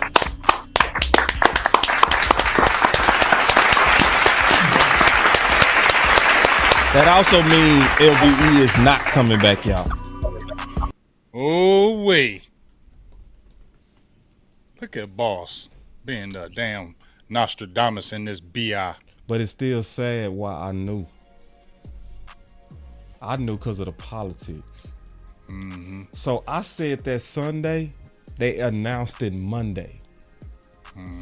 Because I said the only way you go see Evans is if LV is officially not coming back. Because of how we play our politics with those bastards versus sons, and we keep playing the same old game. That's the most important thing is if you pick them, you got to use them. So it's impressive, I guess, but it's sad. It's more sad than impressive. Right, because if LVE was never hurt, you would have never seen Evans. Yep. He'd still have been out there on the streets teams there chilling. Or asking, hey, can somebody pick me up over here? Because they wasn't even thinking about him until LVE got hurt. We need that physicality, and nobody is hating on LVE. He goes hard as far as the team. The team loves him, but he just don't have that consistent bite that you want from your linebacker position, and that's just the truth, because you can't tell me after a man had a neck injury in high school, after a man had a neck injury in college, after a man had a neck injury in the pros, that he's not going to be hesitant when it comes to hitting people. You're living in a fantasy world if you don't think that, because they aren't robots. Those are human beings. And if you don't think he don't process, if I hit this guy a certain way, my career might be over. You're fooling yourselves, in my opinion. And I'm gonna say one more thing about LVE, man. All of us appreciate LVE for even attempting to go play after of a neck surgery. That takes extreme courage. Courage like no other, especially playing linebacker. You playing middle linebacker and had a knife on your neck. So we all appreciate LVE, but see, it's also a major LVE cult, and they very, very, very loyal, right? That same cult was saying, "Oh man, we don't even have to go look at what's old boy that came from Seattle." Bobby Wagner, because we got LVE. See, you on some cult type of stuff when you saying that. Yeah. You know what I mean? That's weirdo behavior. That's weirdo. Like that. And see, some people, because we might critique LVE game, they try to act Karenish and try to act like we being insensitive about his neck. No, we talking about play. This has nothing to do with sensitivity. This has to do with politics and play. You know what I mean? And it's the politics is why we keep seeing guys that should have been gone. And see, let me say this big and we'll get into our final words. What's up, Rome? Rome in the building. What up, Rome? Rome in the building, man. I just saw the OG, man. I be multitasking, man. OG Rome. But hey, Rome. I just want to say this real quick before we get into our final words, bro. They go so crazy for this draft philosophy that it's scary. See, it's that draft philosophy that it shows you how prideful they are about trying to be right about it. See, anybody else, if they said, okay, Gallup or Amari, anybody, let me add this to it. Gallup coming off a fresh ACL or Amari.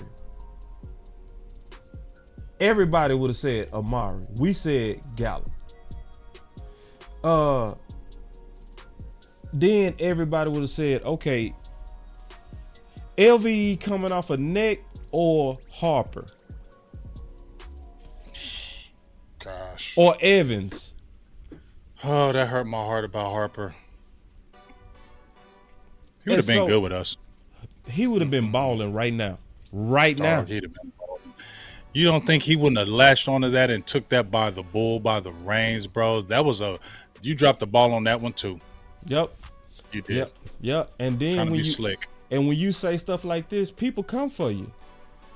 The big time is in the house. The big time show. He said the truth is we're better without LV. You so insensitive. You evil. No, bro. Don't let people see this on Twitter. They're gonna be like, look at you. I can't believe you're talking about somebody who gave us blood, sweat, and tears. Bruh, stop being sensitive up in this piece. You act like people act like, did you play? Did you coach? Do you not know the game? This ain't about him and his neck and his life. This is about the game of football right now. And his neck injury caused him not to be physical even when he was in college. People forgot that it's some teams that took them off the draft board because of his neck. People know about that neck, bro. And we kept him on our go watch his college tape. It'll show you. He wasn't physical in college. That was his knock. Yeah. Hey, so let me jump on these super chats and then we get into our final words. It's only a few of them. Okay. And I appreciate y'all on these super chats. So on the first one, it says Fowler and Thomas need to play more. They're dogs. 100. And then my boy Landlord in the building. OG Landlord. Landlord. What's happening, boss? What happening? And what happening? With his great accent. What happening? He said, telling the truth is not easy for content creators, but the real sacrifice, the growth, anyway. Exactly. Yep. You know what I'm saying? Yep. We go get it. We'll get it on the back end. You know? Yeah. Because I ain't gonna lie, when Kellen Moore got fired, it shocked me to have 800 people watching. I ain't never see that. You know what I mean? But them people showed up because they was you like, know what they showed up because that boss. Look, they said that was boss. Boss been saying this. Boss been saying this. Boss. Yeah. And guess what? They were mad at me at first though. No. I know they were. What? I told you they was in my comments. I said leave me alone. Okay, just leave me alone. Leave me alone. Boss ain't changing. So just stop. Don't watch the show then because he's gonna talk about it. Yeah. All right. So, but here's the what thing. you say? Did you say one of them say he talking about it again? Yes, they hit me up and said, "Man, tell boss can we just have a regular show and not talk about Kellen Moore?" I said, "No, it's not gonna happen." So I don't know why you hit me up and telling me because you know it ain't happening. That's the way it is. So, but here's the thing. Yeah, boss said this about Kellen Moore, and I'm just saying, what's going on over there at the Chargers? Whole bunch of numbers, but ain't a lot of wins. Yep. Boss was right. Give him his flowers, man. Yeah. Boss was 100% right about Kellen Moore, dog. Yeah. You'll get numbers over there, but you ain't gonna get them wins that you need. And it's going over there. Oh, wait till he gets over there with Justin Herbert. They're gonna do this and they ain't doing shit. Yeah, and we all knew it. And see, that's the cool thing. You see, people used to talk shit to us with their chests out. They take their time now. They wait till it play out now. They wait till people used to be real bold to challenge us. They don't challenge us like they used to now. You know, they sit back and say he might be right. So let me watch a game before I say something. That's exactly what they do. Let me make sure the game is over before I say something. Yeah, because there used to be a lot of people used to clout chase. Cause they used to be like bosses on some wild takes, and it's like, nah, I just don't go with you. I don't go with crowds. I go with film. I ain't going with you going, right? Yeah. You know, y'all getting panicked because y'all saw PFL put 12 on pressures. I just go check the film, and when I see the film and I don't see 12, I be like, man, I ain't worried about no damn way PFL. To call them out. Yeah, and they be, PFL boss. Hold on, they're reputable. Oh, you a fool. You don't pay attention, bro. If you still say PFF is reputable, none of them played, coach, nothing. Like they nerds. Yeah, not hating, but they're nerds. Oh man, don't get me started on the stat nerds. So hold on real quick. They are. It's real up, man. That's a whole nother show. I want to do a show on stat nerd football talk because that's what be messing up a lot. It's a lot of stat nerd football talk that's not based on real football. Real football. Yeah. Y'all sound smart. It ain't none of that happening, dude. Shut up. So then this super chat, I got 3 more. He said, Big always tells the truth. The truth hurts at times. Also, truth divides as well, and there's nothing wrong with that. I like that truth. Damn, truth, I only hit that one. And then Chris 214 say, Big is about the truth. F your feelings. Truths hurts. Didn't I tell you they were showing love for you, Big? I appreciate it. Let me tell you something. I want to tell y'all something before I get off of here. It really touched me when boss hit me up this morning and said that.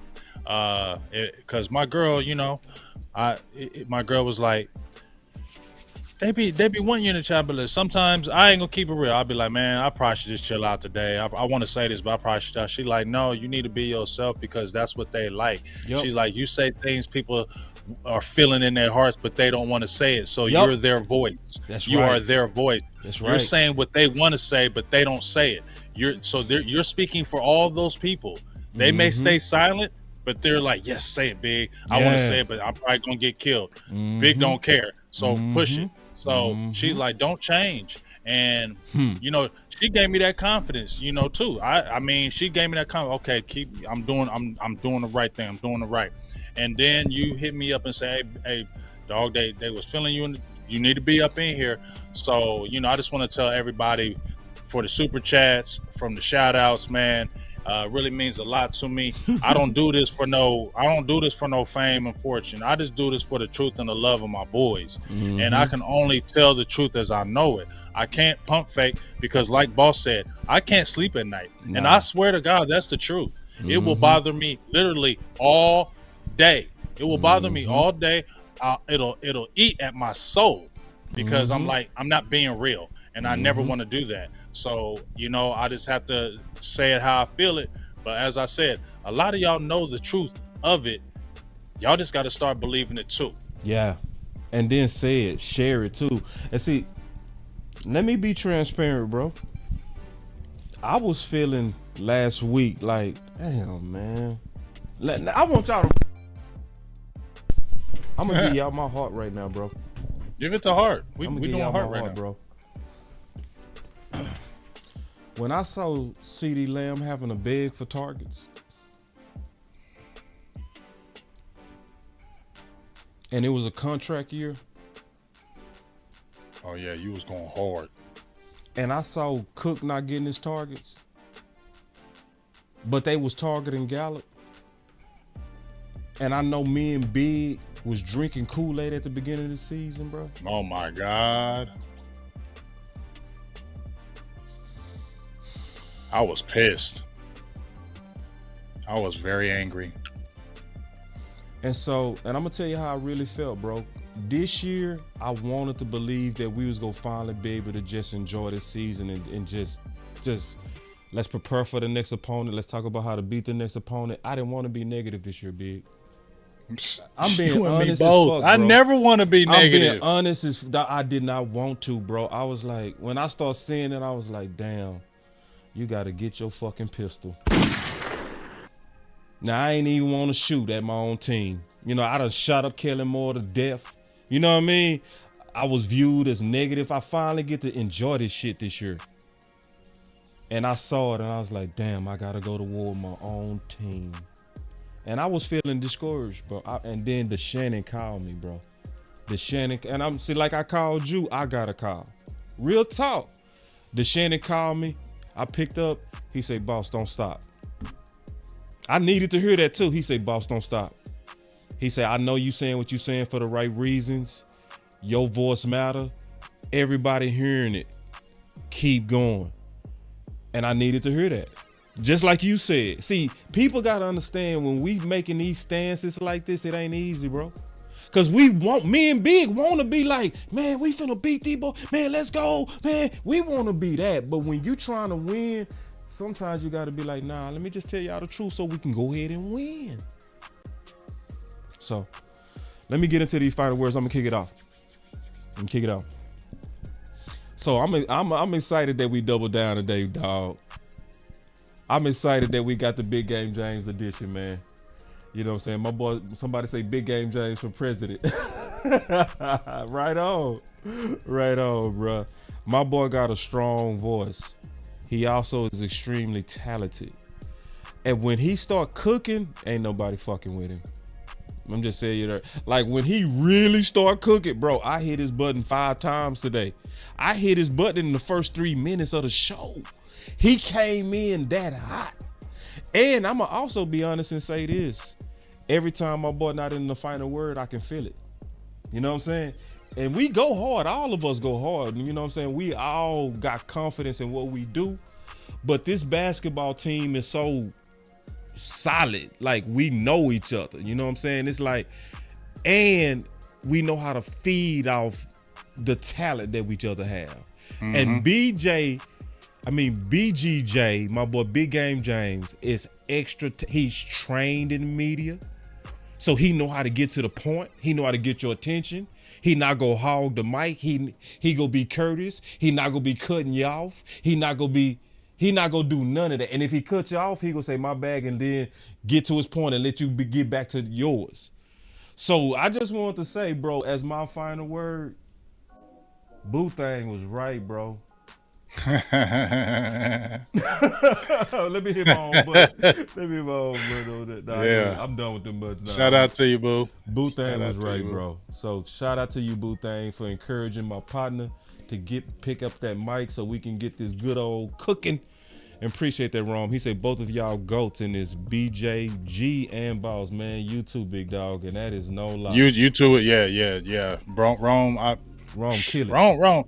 Rome be killing it, dog. Like, I love Rome. Yeah. I got mad love for Rome, dog. And I can't wait to see you, bro. He's genuine. Yeah, that's the thing about Rome. Rome is genuine. That's the thing about Rome. He genuine. That's why I love Rome. Yeah. Rome is genuine. He don't front. Like he the He first do thing not to tell front. you. He'll say, "I'm not a film guy." He'll say something like that. I love it when because they'll be like, show real. the film. He'll be like, man, I ain't showing you nothing, but I got somebody who will. Yeah. Or he'll say, like, I'm gonna that's just my give you my dog. perspective on it, man. I might be right, I might be, but it's so real. It's so 100. Like, see, because he's not trying to put on no solid. airs. Like, oh, I'm the expert. I know everything. Nope. He like, nah, I'm gonna just tell you how I see it. You know what I'm Right. saying? Yes. So, nah, Rome. Much you really- respect. Much respect. Much man. respect. And well, let me get my quick final word. Did you get your final word in? I'm done. That's your final word, right? Yeah. Okay. Well, here's my final word. This ain't about no Cowboys. It's about my dog boss Cowboys. Okay. He gave me flowers. I'm giving him flowers, and that's how we ending it. Yeah. Feel me? Mm-hmm. I met Boss years ago, and this was so great about this, y'all. Y'all don't understand how this all came about. That's why it's amazing to me. Yeah. This was never a plan. Mm-mm. And the fact that when I was first coming up in this game, I think it was like 2018, and it was like I was a year in it. We were hot. A lot of things were popping, and Boss came in. I'll never forget. We did a live show at La Cantina. I think it was like La Cantina. It was at Mike Fisher's bar. No. Yeah, was it Mike Fisher's bar first? Yeah, I then thought it we was at went the to the Waffle Cantina. House. Okay. Oh, at the Cantina? No, the Okay, I Cantina was remember the that, yeah. first time we did that. met. You right. That's the first time we met. Yeah. And Boss yeah. came. That we had a crowd because we were supposed to do a live show, and the people from the restaurant were to come. We invited people. If you know the Cowboys, this is where we're going to be at. Woo. Right.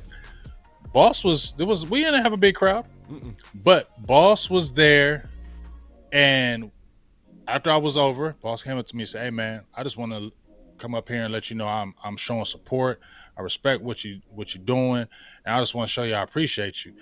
Dog, that meant everything to me. Like, y'all don't know how much it meant to me. Like, dang, this dude just came from Wooty Woo to come see me or us. Yeah. I'm like, wow. I mean, that meant a lot to me.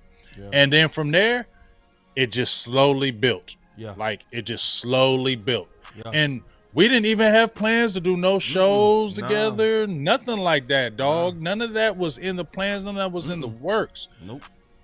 But for me to see where Boss started, to see where Boss is out now, and Boss was always a beast from day one, but to see what you went through, how the come up was just real, dog. Like, it was from the mud. Yeah. It really was from the mud. Yeah. And I can appreciate it. This man wrote a book, a draft book, when nobody still knew about Boss. Mm-hmm. He went out and wrote a draft book. Now, nobody really knew about this man, and he went out and wrote a draft book. See, you got to have courage to write a book, a draft book. Yeah. You have to have courage because you're putting it in writing. See, it's all good when you say about it. It's all good when you say, "Oh, this dude is nice," or you tweet about it, "This dude is this." But when you write a whole book, you putting your reputation on the line. Yeah. You are putting your reputation on the line because you try to backtrack, they'll go pull up your book. True. You said this right here. Right. See, it's different when you said it on air. I can say, "Show me the tape." You ain't going to have that tape, but you can always show that damn book. Mm-hmm. And he was already coming out with really no steam and was like, "I got this book, Jay, this draft book. I said, "Man, bro, you get on my channel and pump that book up," because he sent it to me. I looked at it. I said, "This mother sucker know what the F he talking about." That's the first thing I said. Yeah. When I read that book. I ain't gonna never forget, bro, because that was a big day for me, because you hit me and you was like, "Boss, I don't kiss no ass." This is the first thing you said. You said, "But this book good, bro." Yeah, said, bro. And I was like, yeah. You know, and we went on the award tour. Yeah. And matter of fact, I met Vach because of you. You know what I'm saying? And I met Law because of you.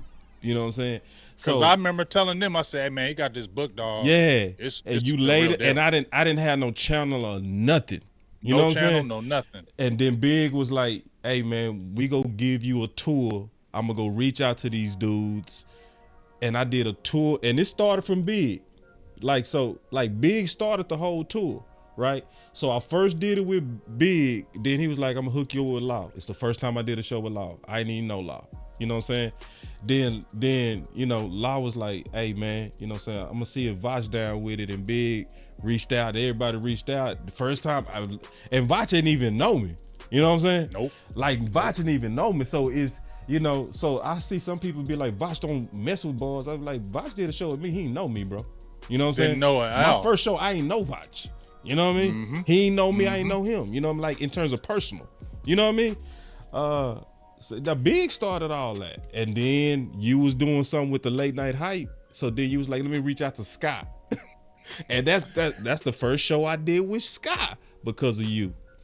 And let me tell you something. I ain't reaching my neck out for somebody who's sorry. Yeah, appreciate that. I'm sorry, and I ain't being no disrespect for nobody in the streets. Yeah. I'm not sticking my neck out for nobody. I'm not pushing no tours. I'm not gonna holler at people if I don't think you got that. Yeah. No, I'm not gonna do that. I'm not gonna do it because they're gonna come back and look at me like, man, bro, what the hell is you talking about?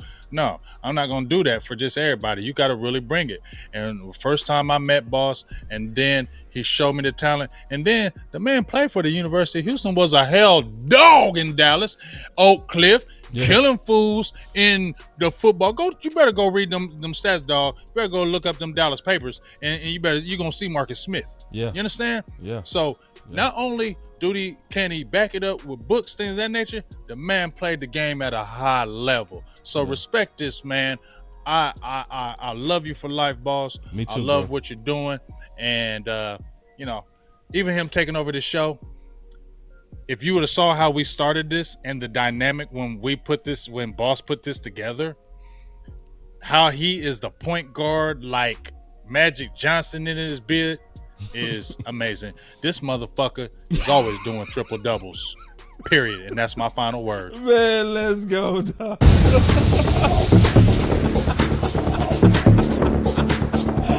Ah, man, that's the final word, man. On a Wednesday. You know it. Yeah. Maybe I just wanna run it up. Kinda check or something. I've been really in the field, let up. Yeah. I've been really in the field, lot of rush, I love the feel. Lately I just wanna run it up. Don't need no deals, I make the deal. Half a ticket to a meal. Lately I just wanna run it up. Yeah. Kinda check a song. Lately I just wanna run it up. Count that too, count it up. Yeah. Count it up. Lately I just wanna run it up. Need them ones, I need them fives. Need them tens, I need that change. To the safe, got blues inside. Greens and pinks, it's all the same. I still save and roll my change. Take some losses when I play, charge it to the game. I'm with L, yeah, I'm with T Black, I'm with Reverend now. I'm with Bay, yeah, I'm with Jay, yeah, I'm with Chuck and now. Still the same, not switching sides, now it's about loyalty. You switch sides off for the bag, and that's worth more to me. I mix Nike with designer, I experiment. You just rock what's on the shelf and I'm not feeling it. Search for the one, but baby girl, it's nothing real as this. Can't trust a soul, I keep a hammer, call it too legit. I've been really in the field, love the rush, I love the feel. Lately I just wanna run it up.